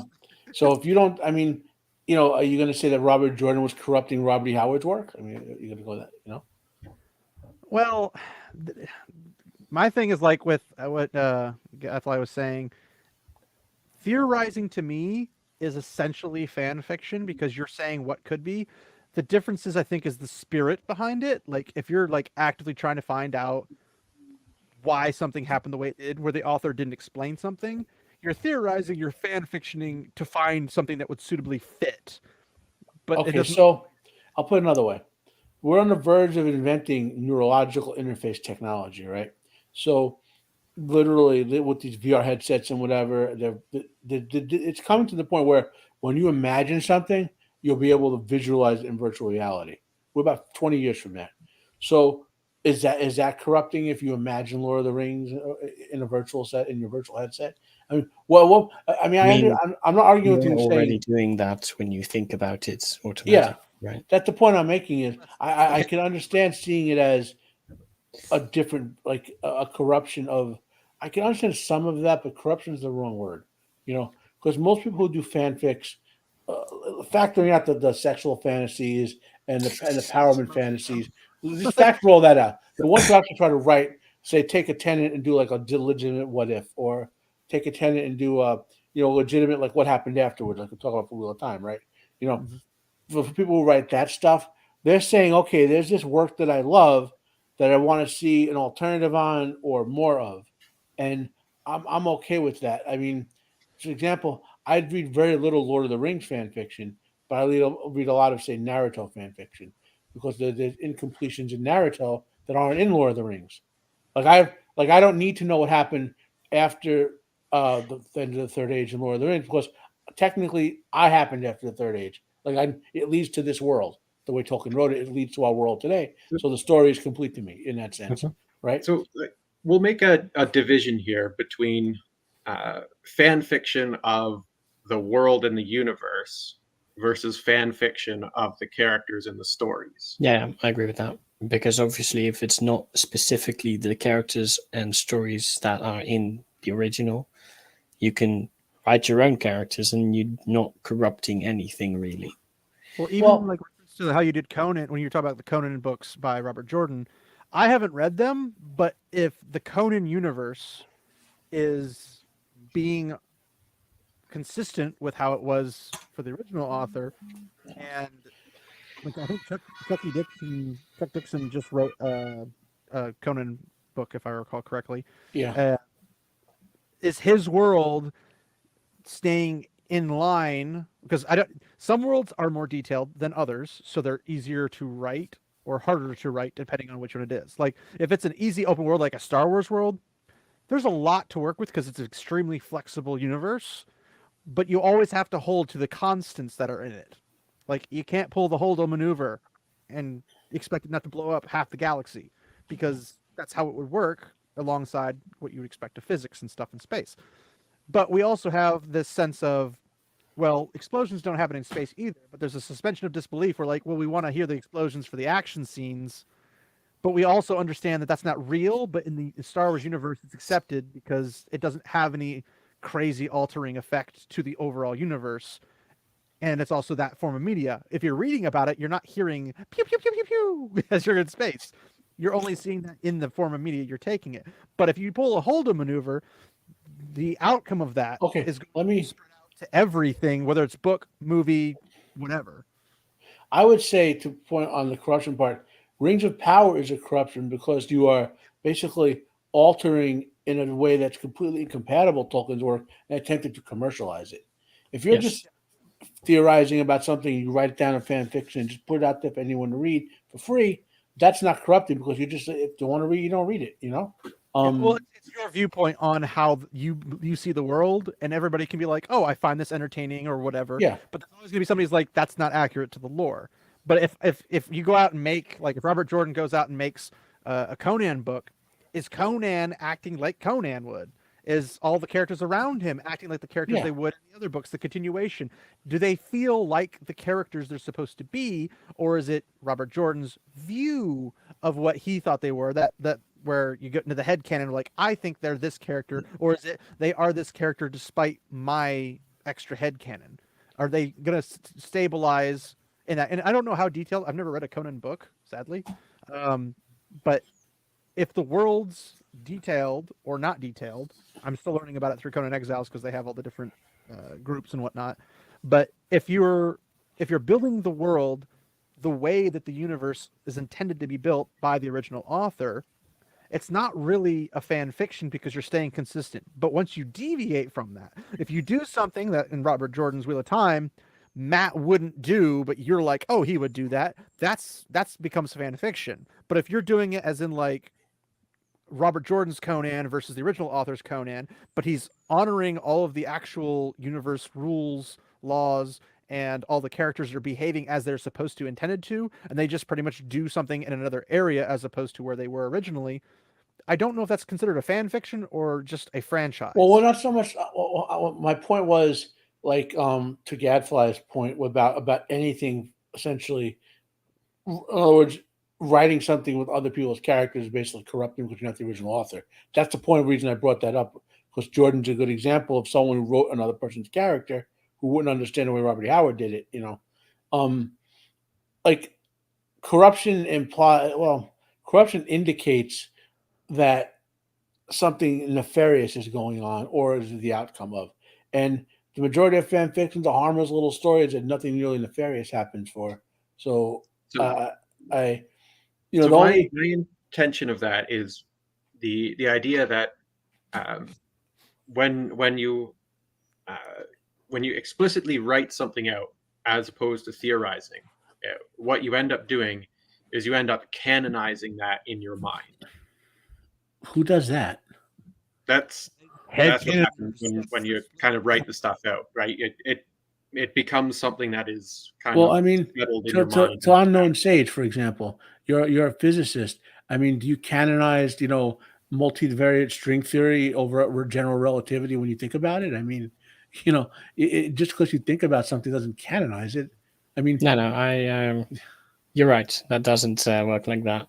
Yeah, I but mean, maybe physics is different, right? It's not a story. It's when you're writing it out, and you have gone through this process. You have gone through the act of writing it out has cemented that idea and attached it to the canon of the actual work. And so, yes, maybe I used facetious and language to hyperbolize it, but that might be true to some people, but not to all people. Well, what happens if you go to take something in science, like physics, for example, and we have the scientific method, which is to go through logical sequential patterns to test something and see if it actually works. Well, if you do the same thing with a series, you're saying, okay, I'm going to have this character do this action. We have to go back and say, would this character actually do this, knowing the personality of the character, knowing where the character's background, knowing what they've been doing consistently? Is it something where they're going to go completely off the rails and do something completely unlike themselves? Is that the scientific method then? Or are you deviating? Because there's also the world of scientism, which is where a scientist takes science and makes it come out to way they want it to in favor of either an ideology or just how they want to see things, where somebody else takes the same equations, the same setup, the same formula, and makes it come something else.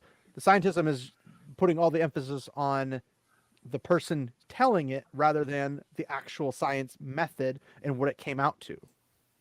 Also, in this case, you're dealing with what we call a hidden variable theory. You don't know all the variables of the character exactly, and they can change over time. So you're never quite fully sure how it will turn out. I guess I'll respond this way. I view people. Well, I think some people maybe are in a state of mental illness, like these social justice warriors, where they can't tell the difference between their fan fiction and the actual work. I think we're seeing that syndrome. Huh? So did you just assume their pronouns? Yeah. I assume they're people. There we go. They're really NPCs. That's the first mistake. Yeah. But, yeah, I mean, like, it's a little different in terms of how you could do it. And the way I see it is, like, I would love to write a story on Matt and the Shan Shan and all that stuff. I don't know. I probably would not be able to articulate it the way Robert Jordan would have intended it to happen, even though I know the ins and outs of Matt, because him and I have like almost the exact same personality. We respond to things the same way. We act on things the same way. I'm just not a womanizer or a gambler. That's about the difference. But I can understand that those two small parts would make sense, but he's not a womanizer now that he's got two on. That might be a Sanderson creation, I don't know, but he's always seemed like an honorable fellow, so it would make sense that now that he's married, he doesn't do that. But he always has the whole, well, it's for Talmanas, it's definitely for Talmanas. And that's how it's played off it's yeah. Well, so one of the things I would then present to you if you're writing this Matt fan fiction with Matt and the Shan Shan. Does Matt change during that story, that fan fiction story? If he does change, well, that's not a change that was presented by the author. If he doesn't change, then that's kind of a silly story, because then you just have a caricature of Matt. Presented by the author is a little of a bit of a dangerous area, though, because if I'm following the direction he's going in his development, and then it's kind of just cut off because they went a memory of light, and then they kind of just hacked it off at that point. If it's following the direction, it could, but there are some things that you'd have to stay constant. His personality, for one, would have to stay constant, because even though character development changes characters sometimes, their personality rarely moves away from what they are in the time period. Now, if I'm doing one with Matt and the Shan Shan, I'm not talking 2 decades in the future. I'm talking like immediately right after what happened. So his personality wouldn't change very much. But hypothetically, if he's going off to the Shandar and all of Shan Shan territories and has to survive all the potential assassinations and everything that he's going to get, being obviously Fortuona's husband, and may she live forever, and all that other stuff, you'd have to hold to his character the way Jordan wants him to as much as possible, but there might be something, like if somebody assassinated Tuon, that might change his personality, because you'd expect him to eventually come to love her, and that could bring a little bit more of a darker side to him. We don't know. I'm not saying that's how you should do it. I'm just saying, how would a person normally change if they lost somebody in a bad way throughout something? I don't think that she'd ever get assassinated, because she's got so much protection. It's ridiculous. But that could be a potentiality for it. I'm not saying it's the only way to do it. And there's ways you can split off and branch and go in everyone. And you kind of have to take them. In my opinion, I see it more like the scientific method. You have to test each one and see, does this seem like it's pulling away from this character? If it is, trash it. like immediately. But then I'm a logical person. I don't play off of my emotions. I don't read books to be like I see myself in them, or it's about me, the reader. I read them as they're a story that was written, and I'm the enjoyer. So I just enjoy what is written. So I'm probably a bit weird in that regard. I'm not the same as Ragnar or somebody, but hopefully that filled that question. I don't know. To an extent, but let's suppose then that something ridiculous happens. Matt gets paranoid because assassination attempts. Does that narrative that you have written then reflect backwards onto the wheel of time as you're reading it? Because you now think that Matt would go paranoid because of this stuff, and then you start reading it, and does that then change, right? And so that's what I'm getting at, is if what you're writing in your fan fiction then ends up making you retroactively apply your fan fiction thought process onto the actual work, then you have changed the actual work in your mind based off of extraneous external things. Well, I mean, for one, are Perrin, Rand, and Matt still Taviran after A Memory of Light? Because as far as we know, the pattern doesn't just take away your Taviran abilities just because you've done your job in the pattern. Like, it's like Arthur Are you Hawkwind sure about that? Arthur Hawkwind was Taviran his entire life, short as it was. Well, But I'll go. he was one of the more notable ones. Yeah, I'll go with another. I mean, to talk about the experience in your life, your perception of Denethor's loss of Boromir changes dramatically when you lose a child in real life. yeah. But So- even if you don't lose a child and you just have experienced it from a near friend or somebody who lost a child, and you can be like, man, that would hit hard. How would I? Because like I have a 2-year-old, and if my 2-year-old died, how would that affect me? I'm a pretty emotionalist person, but I feel like that would be the moment in my time in my life that I would probably become emotional. And it's I can't say it would be accurate. Like I'm not going to say like, oh yeah, I can identify with Denethor about Boromir's loss because I haven't lost a kid, but I can understand his loss in terms of like how he reacted according to that would make sense. Same thing for Theoden and Theodred. Like it's a Yeah. loss thing that you can experience. But that's not something that you have intentionally created. Yes, but That has is like, okay, Matt at the beginning of the Eye of the World, being mischievous, almost like a teenage prankster from high school. That's literally what he is. All the way up to becoming basically the leader of the Free People's armies, and being a battle general, going through a ton of experiences where he has general memories in his head. He's got all these different things going on. He's got these really cool Ashendari. He's got the ability to understand or speak the Old Tongue. He's experienced the Heroes of the Horn. He's gone through a lot of crazy stuff. Is he the same character as the one at the beginning? And you'd say, well, no, because he has character development. Major things have changed in his life. He's still sarcastic. He still has his silly moments, but he still has changed. So, and by that stream, if you follow that same template, you could potentially continue it on with the same template. I'm not saying it would be 100% accurate because I don't think anybody outside of Robert Jordan himself could make it 100% accurate, but it wouldn't necessarily be going like if Harriet came and said, I want you to write this for me. And I was like, okay. And I write it. Does that make it fan fiction or does that make it a franchise continuation? In that sense, it would particularly make it a franchise continuation. But it would technically be a fan fiction because it's me continuing on. To play devil's advocate, you can make the argument. Stamp of authority, right? Which is you can make the argument that Tolkien's work is fan fiction of Norse mythology. You could, but yeah, his goal wasn't to you represent. You could, but that would be a very weak argument because it's so much of all different things. But then by that very same logic, you could say everything is a fan fiction of everything that came before. Unknown That's Sage. very true. I mean, Yes. once you've read the old epics, everything seems redundant, like the same story over and over again. Well, who says the old epics are not themselves fan fictions of reality? Ooh, wait a minute. Very meta of you there. There is nothing new under the sun. Except it's- Worcestershire sauce, because nothing came before it, and if our civilization collapsed, they'd never be able to remake it again. That is false. Jennifer That Lawrence is- created it, and yeah. nothing came before Jennifer Lawrence.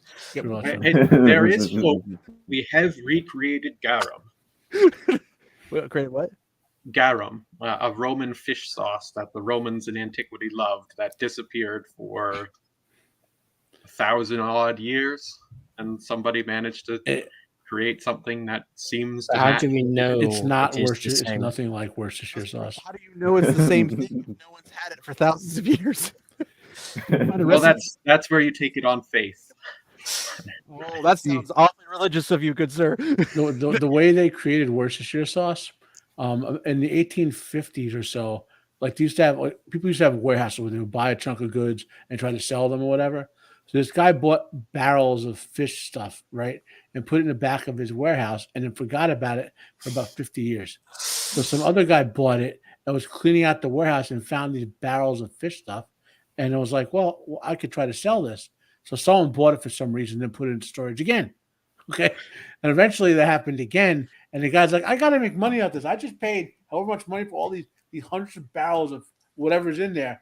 And he opened it up, and it was this heinous black concoction, right? And for some reason, he decided to experiment with it for about 7 to 10 more years and came up with Worcestershire sauce. So why would anyone buy Literally 50-year-old barrels of fish Twice. stuff? twice. Yeah. But it happened. So that's why I always say, if civilization collapsed, we would never rediscover that, because there's no way. That's like the monkeys typing Shakespeare thing. You guys ever heard that, where you put a bunch of monkeys in front of a typewriter, eventually one of them will type the complete works of William Shakespeare in order, just through randomness. I feel like that's more of like Shakespeare is like literally his scribe was a monkey, and he just had him type it. Yeah. That's to be more accurate. Yeah, I mean, that could be true. Who knows? I struggle with like the fan like theory. I'm not a huge fan of theorizing things, mostly because like me and Pips disagree on certain things in the Wheel of Time, like the flicker thing in Great Hunt, where basically Rand walks into a doorway, gets trapped in this one power spell that basically locks him there, where he has to go through everything, but he has to use the one power to burst out of it essentially. And it's like, well, who put it there? And Robert Jordan himself talked about it, and he said, "Oh, it was Padon Fane." And I was like, "Well, one, how's Padon Fane going to implement a one power ability since he doesn't have access to channeling? Two, he wants him to chase him, so why would he stop him?" And then Robert Jordan's like, "Well, it was Lanfear." I'm like, "But why would Lanfear want to do that? Because she's already in the middle process of seducing Rand into going all glory hungry for him. And later on, Varen comes by and experiences the exact same thing. So somebody reset the trap after Rand was already gone. That doesn't make any sense. So like Robert Jordan's like, I don't know. He's throwing out theories he himself is creating about his own work. Just seems a little strange to me. I'm sure he was going somewhere with it, because the first two books were kind of him playing with everything. And by the time he gets to the fourth book, he's like got it more cemented.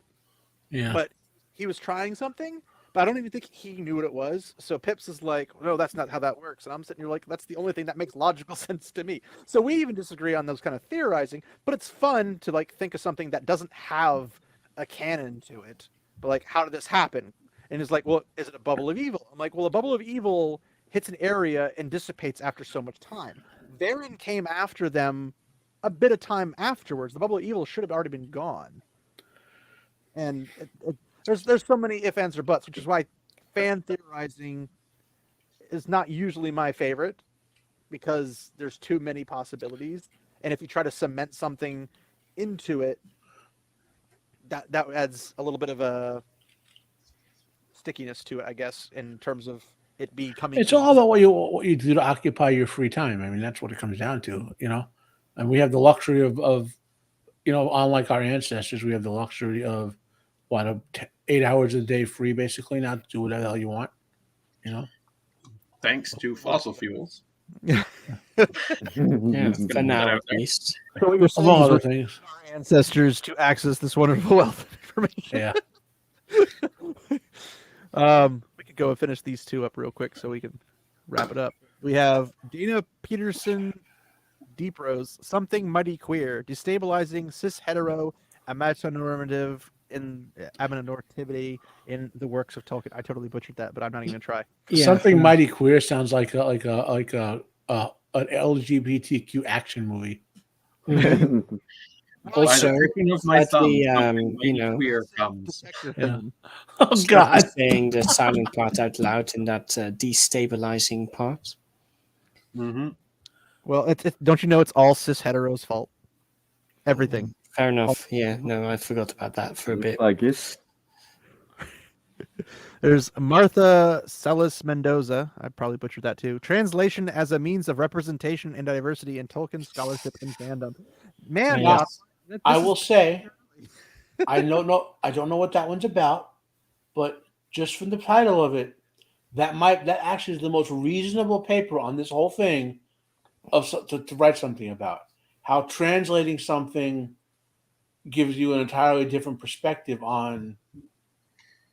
I mean, the example I always think of when I took Latin in high school, there was a sentence that translated to, if you took the literal translation of it, it was a group of aroused farmers surrounded a small boy. Hmm. But the actual sentence was a group of angry farmers protected the small boy. Huh. So, because translation puts different meanings on different things, because you have to know. Back to your point, Gadfly, what was the author's original intent, and not versus your intent in putting something on it. Yeah, because there's two forms of translations that you can do. There's the verbum ad verbum, word for word, and the sensus ad sensus, the meaning for meaning. And I guess the third would be the combination of both. yeah, well, those are sort of the two ends, and you try to Ideally, you want to take the middle get road, somewhere right? in the middle. Yeah. Right, but you tend to find that on certain times you lean farther to one side, and on others you lean farther to the other, based off of what makes the best translation of what you're trying to do. And there's so many things, like Greek is so frustrating because they have like 50 million words that have each individual word has like 50 million different possible translations in the English language. And you're like, which one of these words do I choose for this particular phrase?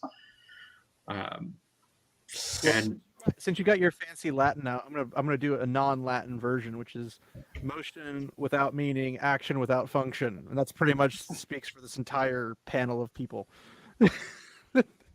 But I think what it means is more translation as a means of representation and diversity in Tolkien scholarship and fandom is they're translating with the intent to represent diversity.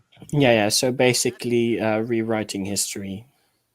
Basically, because they say like history is written by the victor. I'm like, well, it could be written by the bystander. There's that, but like, how much do we believe about Tacitus's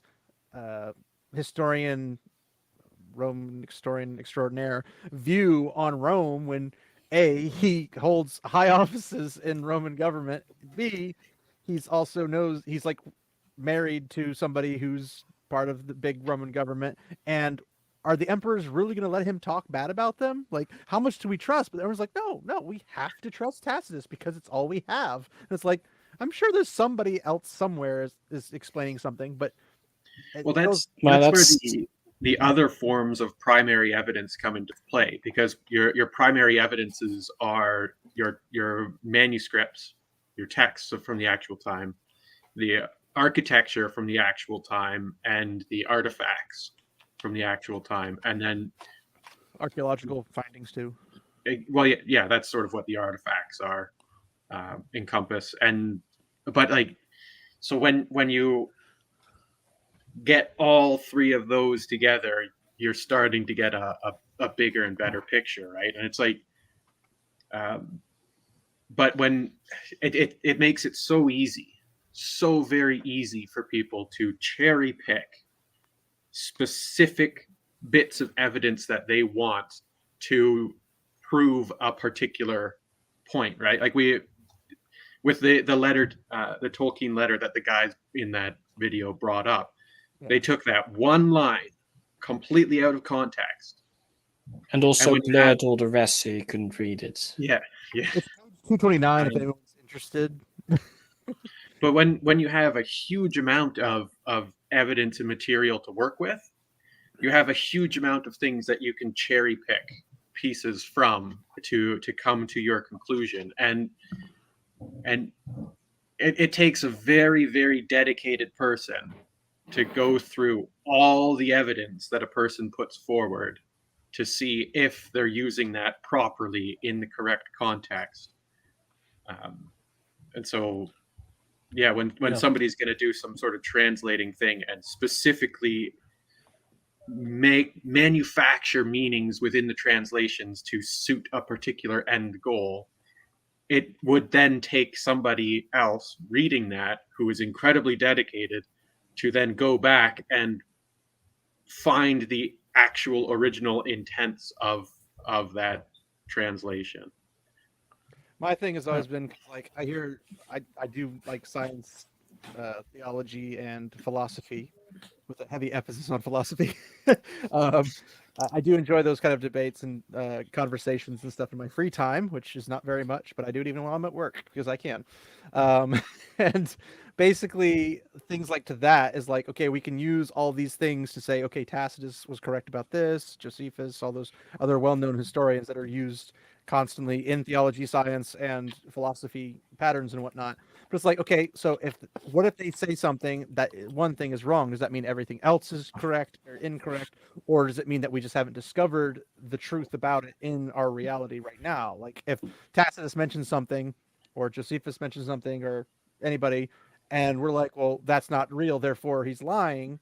And then like 10 years later, they find something in architecture that says, oh, no, he was actually right. And it's like, okay, so then people are constantly be driven back and forth by the historical aspect of things. Oh, And that's what one of that's the what I biggest like to- examples. Oh, sorry, go ahead. I'm about to say that's what I like to call the Alex Jones gay frog syndrome. It's like, because it turned out he was right. It's like, Yeah. you know. Yeah. Anyway, One of the- yeah, hearing all this, that's what I like about physics. You can just go out and test it and see if it's right.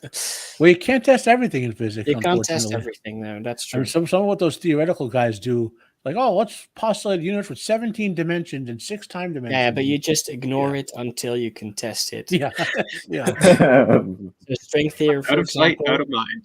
that's I don't know what nice about- theory, but until it's proven by actual tests, Oh, everyone ignores that's a it. perfect example, by the way, of people of selectively editing stuff. Scientific journalists will constantly say scientists discover a new theory, and it's not a theory; it's a hypothesis Yeah, that has no proven, but they report as if it's the same as some proven theory that we've had for 100 years. You know, exactly. You see all these crazy articles, for example, about new theories. For example, gravity has some. I was gonna mention One guy came up with an alternate theory, but of course, not really testable. But you still see it all over the. and they'll say, "Oh, this is as good as general relativity, which has been validated quadrillions of times by now in actual practice." Right? Mhm. Like every time you hit the button on your phone to see what time it is, like I do this if I can, the camera will pick it up. Right? Yeah. I just tested general relativity. I just validated it because Wow. of the GPS. Because the satellites can't sync without general relativity. you should write a paper on that. Now, my thing with like, for example, for gravity, because gravity is one of those really weird things because it's real, but not at the same time. Because like gravity itself is not a thing, but it's like Well, an that effect. depends on how you define gravity, right? Well, I mean, like you have gravity, which is like a pull. Like Mhm. Is it? we don't know. We all do the- know, but it's all the- it's We it's- know some details. But We know some details, and we can theorize. Of course, then we get theorizing again, which you don't like. Yeah. But you can theorize what the possible options for that are, and then there are still multiple options possible. Until you actually have a way to test it, you can't say one is definitely true. Well, it's kind of like magnetism between two magnets. The magnet, like the actual pull, is not necessarily like a physical, tangible thing. Mhm. So, like gravity, I say, "Hey, unknown sage, hand me some gravity." You'd be like, Wait a minute. like, Yeah. "Dude, there's not a physical thing for me to give you." That's what makes it weird. Like we know it exists, we know it's there, but there's no way for us to espouse it, perform like in philosophy the naturalistic theory. Like you can't be like, well, how do you explain that? Well, it's the trees. It's like, no, it's not the trees. It's the Yeah, ground. so that's maybe also a thing. Most of it is not.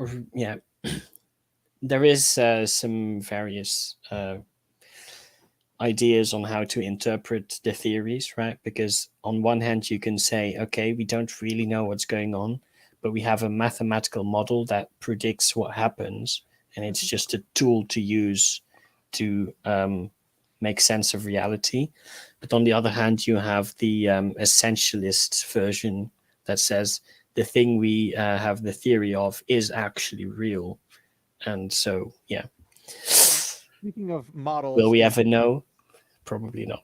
in philosophy, one of the things I like to look at is the head. What is it called? Head transplant. Not really a theory, but like the head transplant concept, where if, as I guess the current setting for the popular belief is that the mind and the brain are the exact same thing. Mm-hmm. Other people are like, okay, well, the mind's metaphysical, the brain is like an engine, like it's a mechanical aspect. Yeah, so this is the problem of consciousness, right? Pretty much, yeah. And if you were to swap two people's heads, which one are you going to get? Are you going to get the engine, or are you going to, like, if you took a brain out of one, put in another one, are you getting the person of the previous one, or are you getting the person of the new one? Are you keeping the old, or are you keeping the new? And it's like, well, if you have your own mind but a different brain, then obviously the mind and the brain are not connected, because you obviously would have kept the same person. Like if you took the head from David and put him on John would now be David. It wouldn't be the other way around.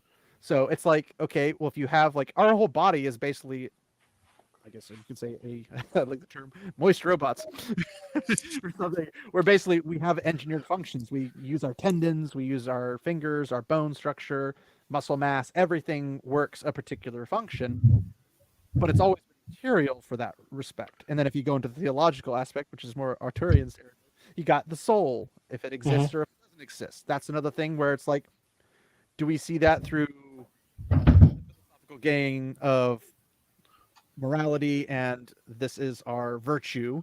Is virtue a naturalistic thing? Well, virtue is not a physical thing, so you can't be like it's naturalistic, because nature would say it's purely physical. And it gets really crazy in philosophy. Sorry, I'm boring you, but no, philosophy is very interesting. Yeah. I've always taken the mind as being like my computer has a state on or off, that right, but the mind is the on. Like if I boot my body up when I'm born, the mind is what results from that state, right? And the fact that I can die and be brought back, like through CPR, right? The hardware is still enough the same mind will come back.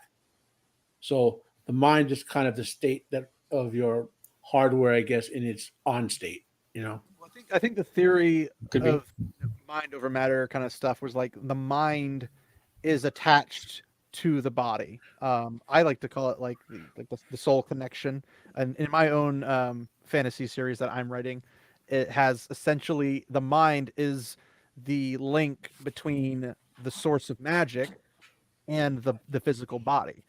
Like it's what empowers people who become magicians or magic users, whatever you want to call them. I haven't come up with an actual title for it quite yet, but essentially the magic is a metaphysical.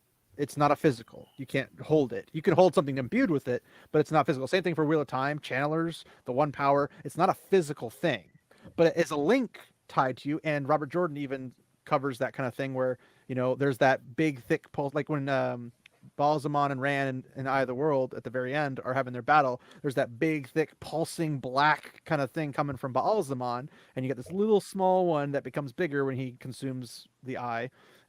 And they're opposite factors, but they're not physical in nature. They're definitely something connecting the soul. And then you have the whole thing with Osengar and Arengar being swapped in that twisted sense of humor that the dark one has.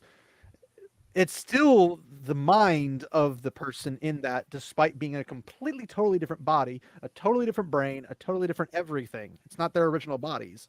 The mind and the soul were still locked together, and that's how they were tethered to the Dark One originally. So it's that kind of a concept. I'm not saying that's necessarily how it is in real life through philosophy. Well, you can't know at this point. Yeah, and that's the problem is that either there is a soul or it's all just machinery, right? well, the metaphysical can't be practiced through the eyes of materialistic scientific method. Well, no, the scientific method says nothing about anything that is not the natural world.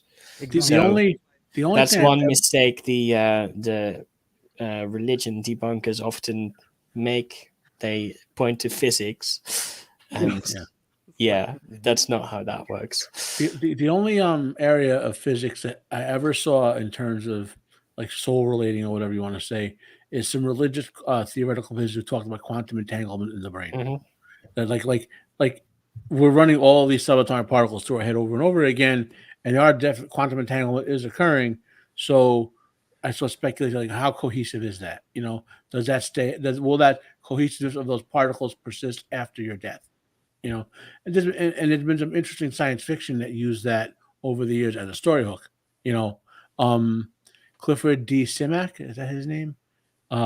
He wrote a book about some aliens that came to Earth, and basically it turns out that because of them, they accidentally made these apes sapient. Who would have thought? And it turns out I've seen this movie.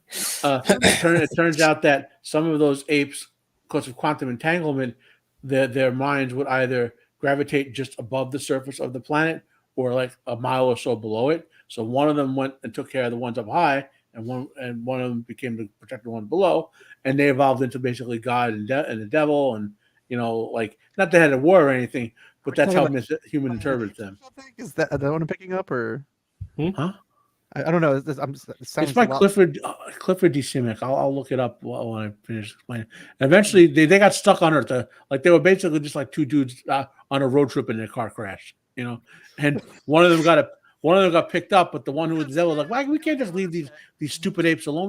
We got to take care of them." And he stayed. Have you guys read the L.E. Motoset series? Like they have basically these space fares. They're like angels, and they crash land on a fantasy planet, and then they basically are like gods walking amongst mere mortals kind of thing because they have like their laser guns and everything, and then everyone else is like using swords and shields, and you're like, this could end really weirdly. And it was the weirdest thing I've ever read, and I still to this day do not comprehend it because it was so strange. It's like if you have like what would happen if Star Wars, like Luke Skywalker lands on Middle Earth? Like it's just weird as a concept. Yeah, but that's an interesting way to use entanglement for sure. Of course, the problem is no one really understands it. Yeah. Even for like the mind thing, if you're brain dead and you die and you are experiencing something while you're dead, and then you come back, even though your brain wasn't functioning, what do you call that? Don't know. Mind versus the brain argument in philosophy always comes up, and I'm just like, it's an interesting thought, so you can't sell me it's purely naturalistic because something else, unless it's explained, which so far it hasn't, kind of holds a little bit more weight. But I'm more of an evidentialist where evidence leans toward it does not prove, because what we know now can always find more information on it later. Exactly. So that's how the scientific method works as well. Yeah, that's why I like the. It can only really disprove things, never fully prove. It's science versus scientism. It's what the scientist wants to believe or wants other people to believe versus what the science actually states. Because the science could say like, this happened, and they're like, okay, what does that mean? They're like, that's a philosophy question, not a science question. Exactly. Yes. Science only says what happens and then you can guess how things work from that. That's why everybody needs a proper classic education. Everybody should have a classical studies and medieval studies in the proper 10th term of what they used to be. Education before they go on to doing anything else. I would argue I was, but that's because I was homeschooled. So, ha. I'm gonna have to drop out now, fellas. It's getting quite late. I was going to close this out for us since we just hit the 3-hour mark, and Unknown Sage is like, I'm going to keep it 3 hours. Just like, man, I was not expected to be here for 7 minutes. Exactly. I did a few minutes longer is no problem.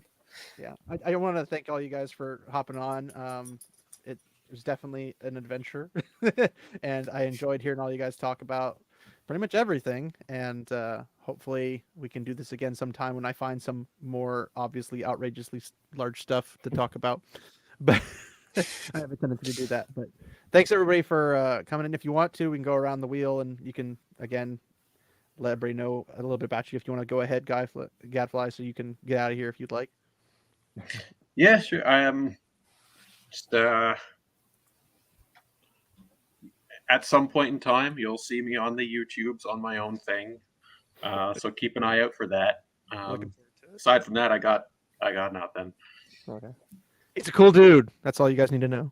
But thank you for your expertise on the topics and whatnot. So if you want to go ahead and pop out, that'd be great. We'll see you probably around in the White Cloaks Discord. Oh yeah, for sure. Ciao, everybody. See ya. All right, Matt, you want to go ahead and do your thing? And then there were 4. Yes.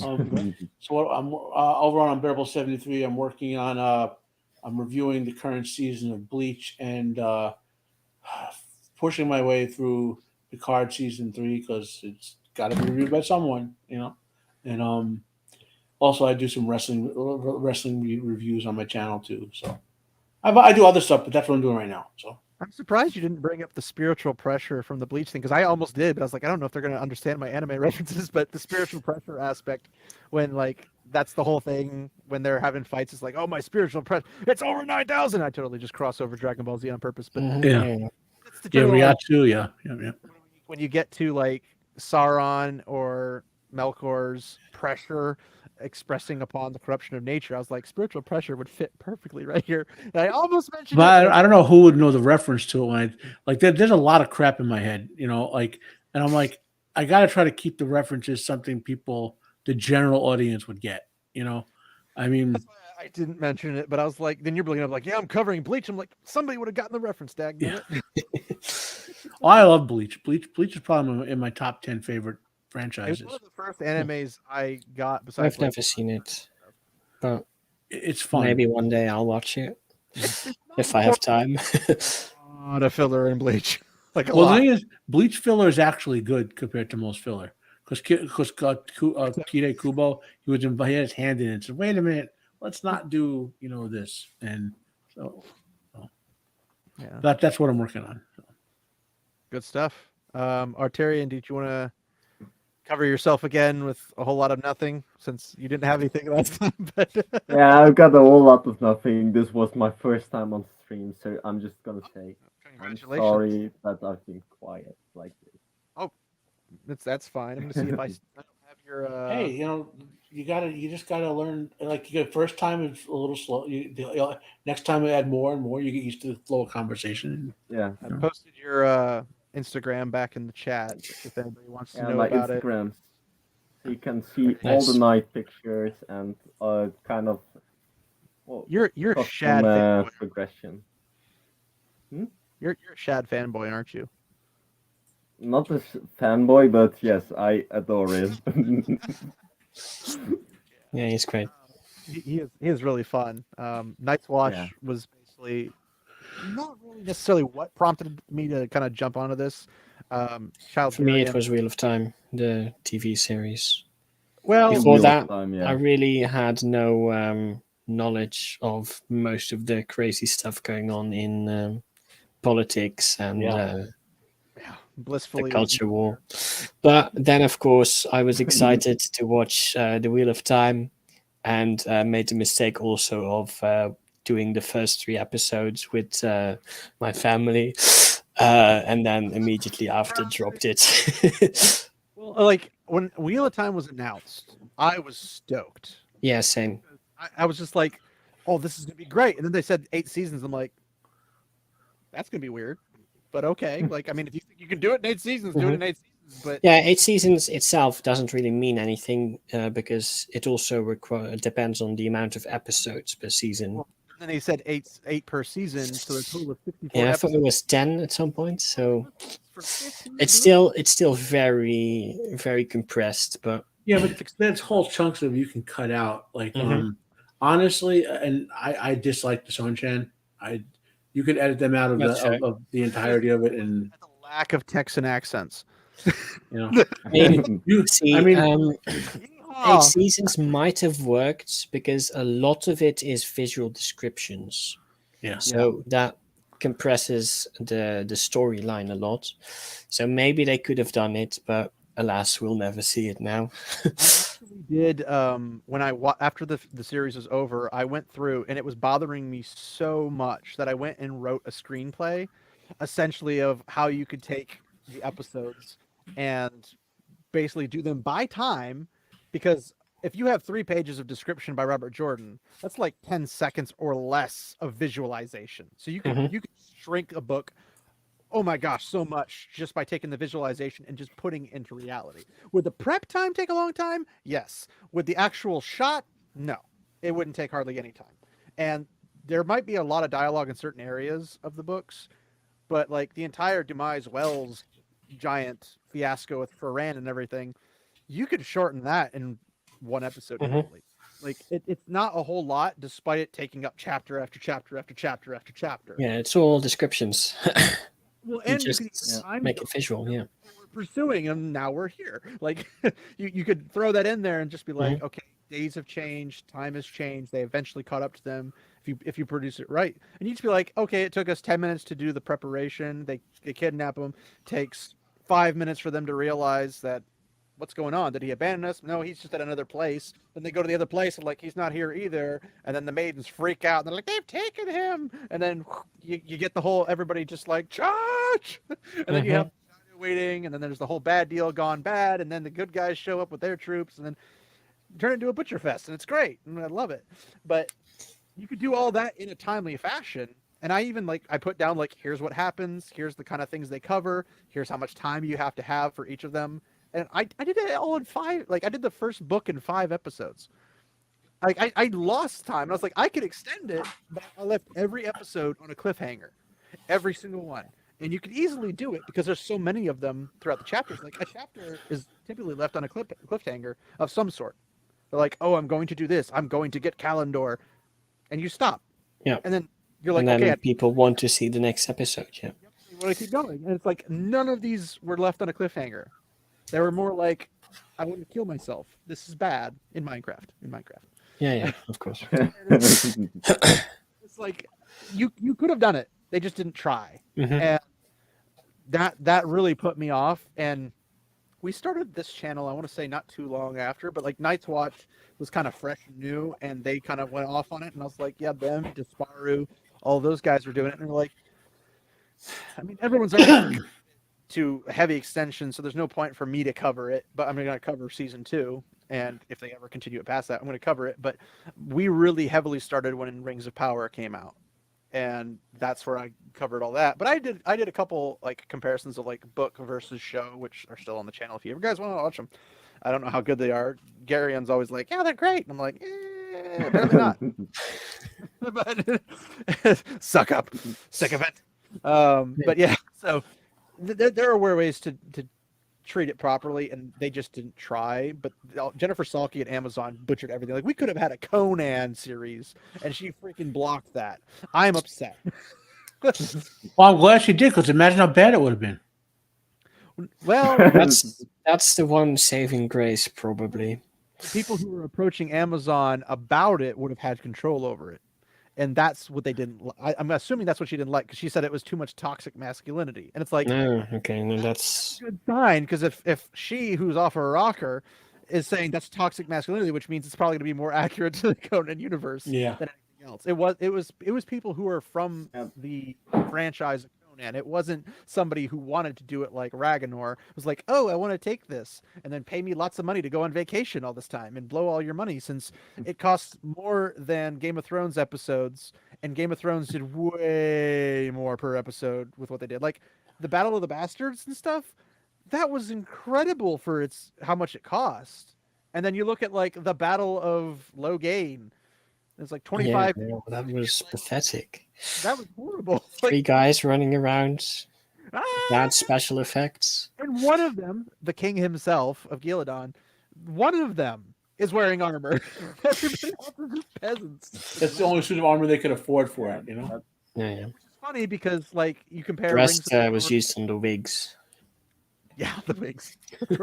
Rings of Power spends like 1 billion to put all this together, and you look at like the Numenorian armor, and then you look at like Lord of the Rings, 98 million, and look what they did with their armor. It's like it's night and day, total differences. So yeah, it could have been done right. They just did, and it drives me nuts. That well, they did it wrong on purpose, though. They were trying to destroy it. Deconstruct. Yeah, that's clear. If you're an executive at Warner Bros, Disney, anywhere in Hollywood, really, a studio, Amazon, you're like, let's make money. But then you have those guys who are like, let's push an agenda. And it's like, but why would you push an agenda when there's money to be had? Because you're not going to make money. Like it's already proof in the pudding. You're not making money. You will not make money. Why would you not want to make money? Why would you not be watching these programs like a hawk and making sure that they're doing what they're supposed to? Because if the message is more important, right? Because they have so much money that what they lose on Rings of Prime or Wheel of Prime doesn't matter. But they don't have that much money. That's why Disney's like in the red. No. But see, they thought Amazon's rolling in money from Amazon Prime. Amazon Prime is literally pound for pound the best thing you could have in America. Disney doesn't have that benefit because all they do is entertainment. Yeah. Well, they have entertainment. Yeah, okay, but the parks are also dying. Yeah, like if Disney had some service where you can pay it and you would come right to your house with stuff, like they'll be rolling in gold. You order something, Mickey will show up at your house and say, "You better." Hello, here's your carton of Mickey tunes. Like, I was thinking like with a baseball bat. That too. I mean, have you seen those like images of like evil? Are you watching your Star Wars, young man? Oh, no. Don't you like the Mandalorian season 3? No.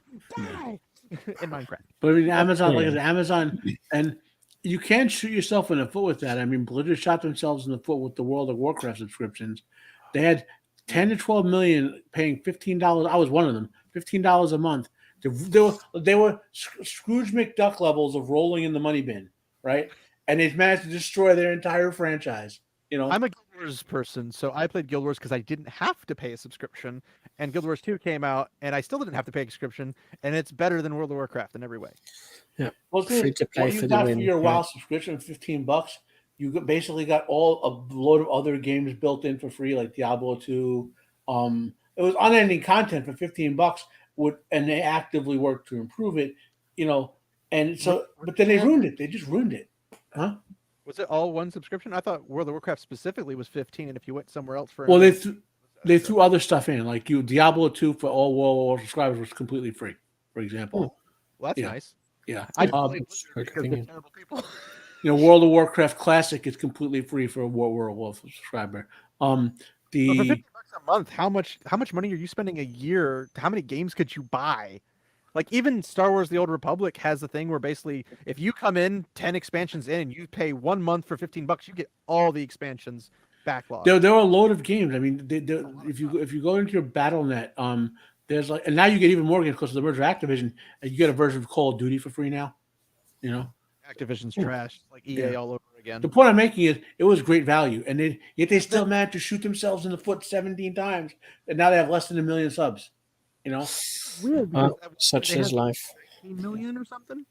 Yeah, Amazon subscribers at 15 a piece is a lot of money. Yeah, and that's Amazon Prime. What do they have? Like 100 million Amazon Prime people in the U.S. alone, and that's $150 a year or $130 a year, and it's worth it though because it saves. Like shipping. I don't know.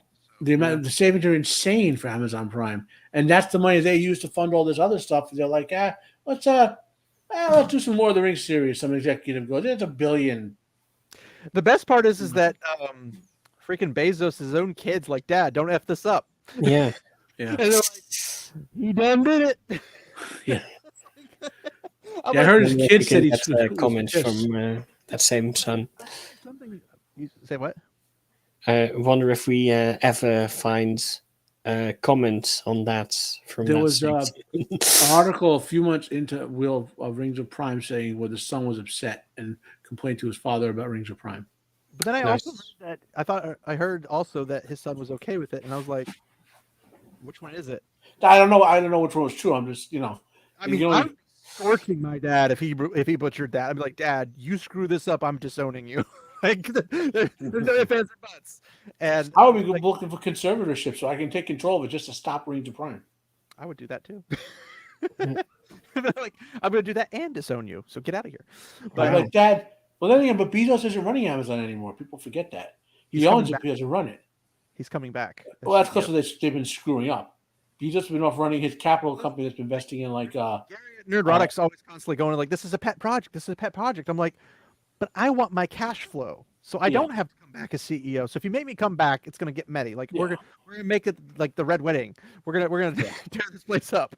But I've always been the mindset of like, if I'm an executive and I'm producing something, I'm going to keep people that have my like just underneath my authority like hawks on those projects, because then you're messing with my income. Yeah. And especially as a corporation, you have the shareholders, you have to somehow magically explain to them. Not all of them are stupid. Like if you ever pay attention to the Disney shareholder meetings, the shareholders were obliterating Chapek. Like, oh my gosh, totally obliterating him. And then Iger comes in and tries to like sidestep everything. And it's like, you have to answer to them. Why is your stock tanking? Well, it's because no one likes what you're doing with it. Well, like my read of that, there were two groups of shareholders. There were the woke ones who want the whole EIG, what is that, DEI and ESG, ESG, yeah. And then there's the ones who just want to make money, and that Iger is the woke ones, and Chapek was the ones who want to make money. So when Chapek got in, all the woke ones started sabotaging him, and now Iger is in, and the ones who want to make money are basically sinking Iger. Iger had built all that foundation for all the stuff that came in and it failed, but Chapek was in there while it went through. So it's I like, would say the dude before Iger is the one who built it. What's his face? You'll know his name if I said it. Disney CEO Eisner. I only know the two. So Is it Eisner? Michael Eisner? the guy who was running Marvel before, the really old guy, but he's no, so that wouldn't be him. Yeah, Michael Eisner. He was the chairman of Disney from 1984 to 2005. He was the one who set all the stuff in motion. 2005, like Disney didn't get really bad until later. Like but they went from being a small like animated company to buying all like ESPN and all that sort of. Eisner was the one who pushed all that to become the big mega conglomerate. ESPN, they didn't really gain a lot of value. So. ESPN used to be really valuable. I mean, it used to be a great like sports in general, because of like politics in America, has kind of deteriorated pretty heavily. And then COVID really started the fire out on that one. But then COVID killed a lot of things where you go out to do stuff. But then you had it had a thing where like you could buy a ticket where you could get your like face stuck in a seat at like a basketball game, and you're like, why would you want that? Yeah. Well, I mean, somebody, big fans will do that, and I get that. Okay, fair enough. There's the rabid fans, and I get that because I'm one of them for some IPs. Like I'm rabid about Lord of the Rings, I'm rabid about Wheel of Time, but I'm rabid in a good way. I'm not rabid in like I'm going to make it whatever I want it to be. But then you have like ESG scores have been like killing everywhere, and like I loved CD Projekt Red for the longest time. They did a fantastic job with the Witcher franchise. Yeah, but then Cyberpunk happened. No, this Cyberpunk didn't kill them. It was the ESG that killed them. Like Cyberpunk, they were trying to do it at the pace they wanted to do it, which they thought would be able to get it in the next gen, which is the PlayStation 5 and the Xbox Series X and stuff. But people were pushing them to release it early. Never listen to the fan base in that regard. Always take longer to do it, to come out perfectly. Because they came back and were like, we're going to work on it some more. and then they made it work. It's just like it didn't work because they were trying to program it for two different things, and it had a very small window to do so because people were like, we want it now, and I'm like, but you're gonna get an unfinished package if you do it. We don't care. We want it now. It's like, okay, here it is. It's terrible. What's awful? It's full of bugs. I'm like, yeah, because it wasn't finished. What did you expect? Yeah, And then but I meant the new stuff, right? They went full crazy. They're woke I mean, now. I Yeah. own Cyberpunk, the game, and I haven't seen anything like that. I mean, Cyberpunk has its things in it, but I that's been that way since. Yeah, no, but I think they, to be honest, I don't have too much followed in the game itself, so I don't know what exactly happened in recent days. But I heard that they were going full woke with Cyberpunk DLC and follow-ups. Well, and the stuff. creator of Cyberpunk dislikes what they're doing to the game. Yeah, he was excited about it at the beginning, and then they, I guess, added some. I don't have any of the new DLC or anything. I didn't put anything extra into it besides the base game, but I know that they were trying to remake the first Witcher, but for a modern audience, and I was like, you are the dumbest people alive. Yeah, Why no, would- that's a death sentence. And then they're going to add like the next Witcher, like Witcher 4 or whatever, the next game, they're going to make, I guess, somebody who's not Geralt. I'm like, nobody cares. Like, we're here for Geralt. We're not here for anybody else. And there's so many stories. It's the same thing with like the Witcher series is another one I'm royally pissed about because people are like, oh yeah, Triss was in that. I'm like, no, she wasn't. Who? There's no Triss Marigold. I don't know who. I didn't see any redhead. I didn't see any redheads. I'm gonna be honest. Oh, go ahead, Arturian. I'm gonna be honest. The first time I watched season 1, I had no clue who Triss was. So I watched the series first, then I read the book, and I was like, "Oh, cool, Triss. She's pretty cool, a badass." I did not know afterwards that she appeared in the series. It was only that when I saw reviewers saying this was supposed to be Triss, and I was like, Yeah. "Oh, okay." Do you play video games, Arturian? What? Do you play video games? Like any game? Yeah. Okay. Have you I played The Witcher? also- I have picked up The Witcher 3 again after watching the series and after reading the books. Just is very visually. It's very visually Yeah. what you're wearing. Yeah. You would love it. Like, Striking it's really image. fun. It's really fun. I never used the alchemy stuff. Like I just went and bashed things with a sword. That's just what I did. But I was like, it's too much prep time to sit there and oil my sword. Like I'm just gonna go in and whack him a few times. But I love the armor and stuff. I love the freedom of the open world. I loved all that kind of stuff. Yeah.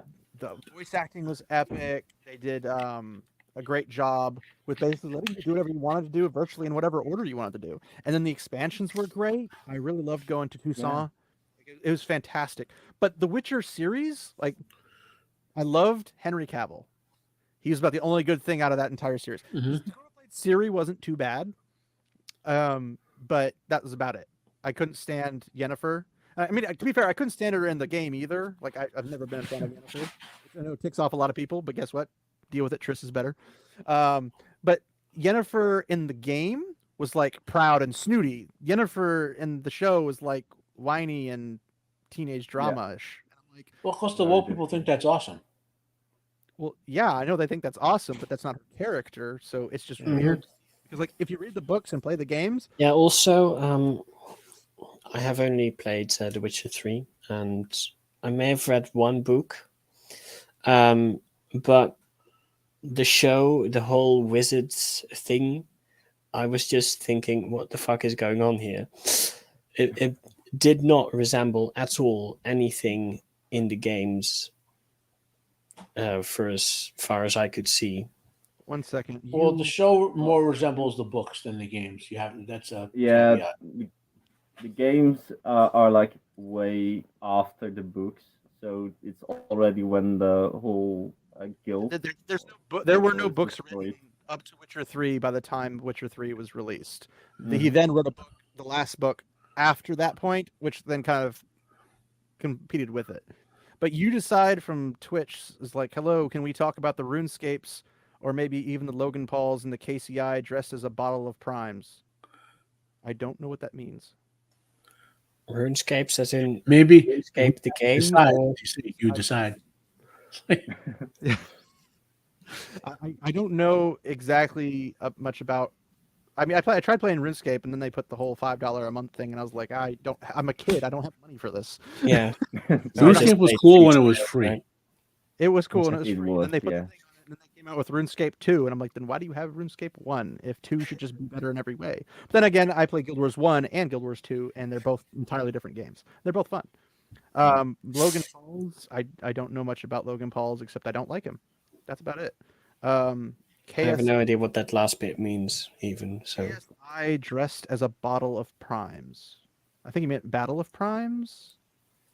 Maybe. This I person don't- has clearly watched Wheel of Prime and Ring of Prime far too often. It's destroyed his brain. Maybe, or Maybe maybe full neurological meltdown. His neurons just firing opposite directions. Arguably, maybe he didn't watch it, and then they sent an Amazon Hitman Squad, hit him, and then now he's lost it. I don't know. They really don't like you not watching and giving us good stuff. Did you guys hear, like, Az from Heel vs. Babyface got his Lord of the Rings review removed, and he was given a warning, even though he gave him a 2 out of 5, and he basically didn't say anything bad, no swearing, no nothing or anything like that. And it's I like, vaguely recall that happening. Yeah. how do you expect people to not do like some form of coverage on it? I'd be calling the news people and being like, this happened, and then just out there to be that's not going to help because the news people are in on it too. The Exactly. only way you will stop which news group? There's like Tim Pool cover it, but no, he's not a mainstream media guy. Okay, I mean I like Tim Pool too, but followers, which is more than freaking CNN can say. I like Tim Pool too, but the majority of people in the country don't know who he is. I mean, the majority of people just consume whatever's on the evening news, and that's it for them. Okay, what you decide says, did you guys not watch the WrestleManias last weekend? The KSI, I'm assuming is a person in WrestleMania, dressed as a bottle of primes, and the Logan Pauls jumped on him, and it was so good I jumped out of my windows. The KSI. I'm not sure who I'm not that familiar with wrestling. I didn't grow up on it. I've been recently seeing stuff. I did watch a couple of the matches.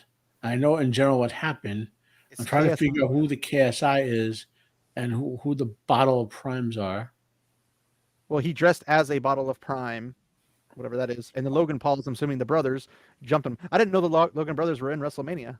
Yeah, they wrestle. So there's some celebrities who wrestle.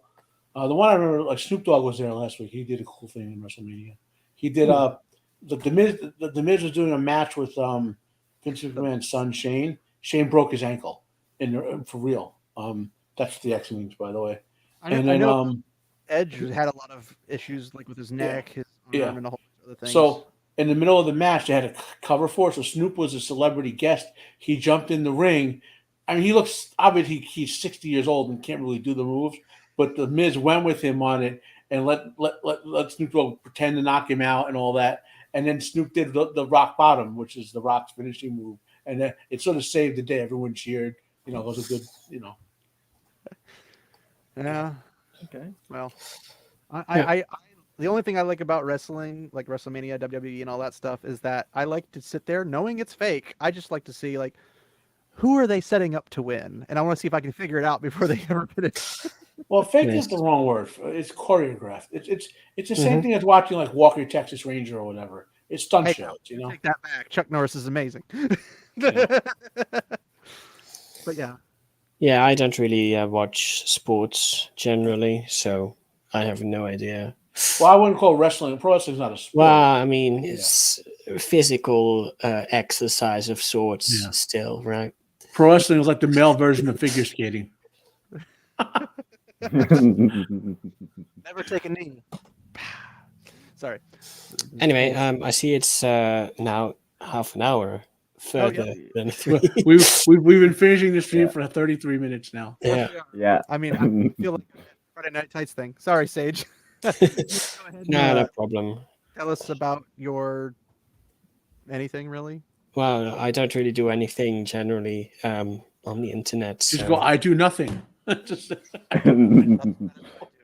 Well, he's got to talk to somebody real quick.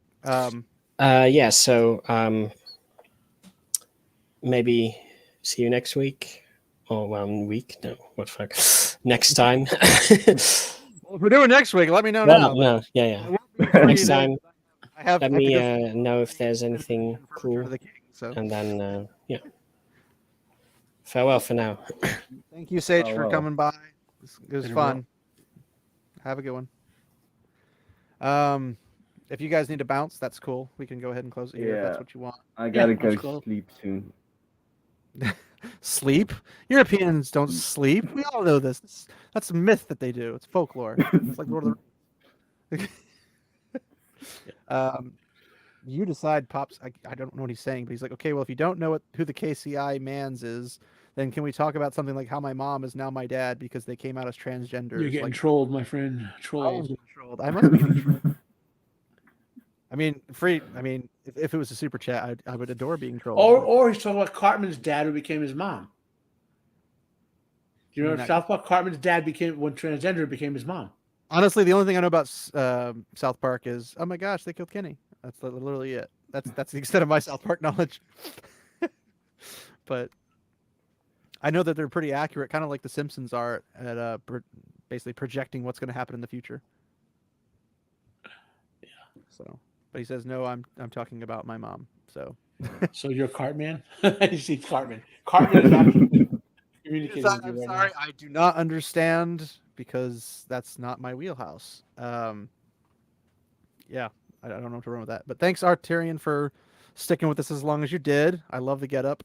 I wish I had my own suit. And maybe one of these days, if I ever do something in theology and philosophy and stuff, I'll grab you and you can talk more in depth. Because personally, like outside of the channel, even I do enjoy theology, science, and philosophy as topics. Because intellectual, what is it called? I'm having a brain fart. I use this term all the time. I should know this. Intellectual stimulation, I guess, is the question. Yeah. Or not the question. The outcome. I have this thing where I have to have like intellectual thought. So I love watching debates. I love all that type of stuff. And yeah.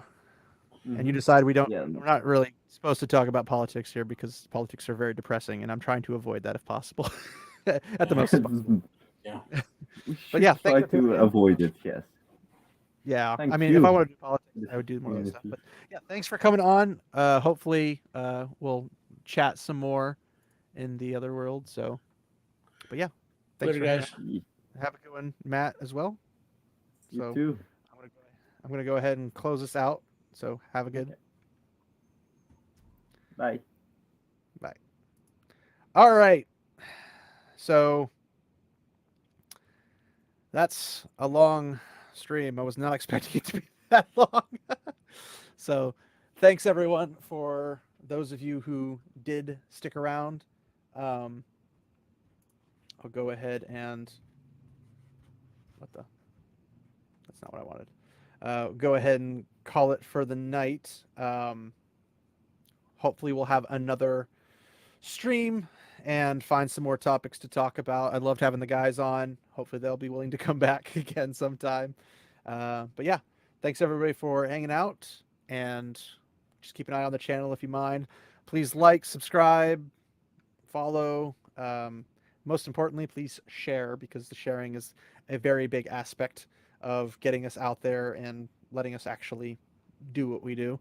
Yeah, love your guys' support, and we appreciate it so much. You don't even understand. But we'll go ahead and bow out for this part. So thanks again, and walk in the light, my friends.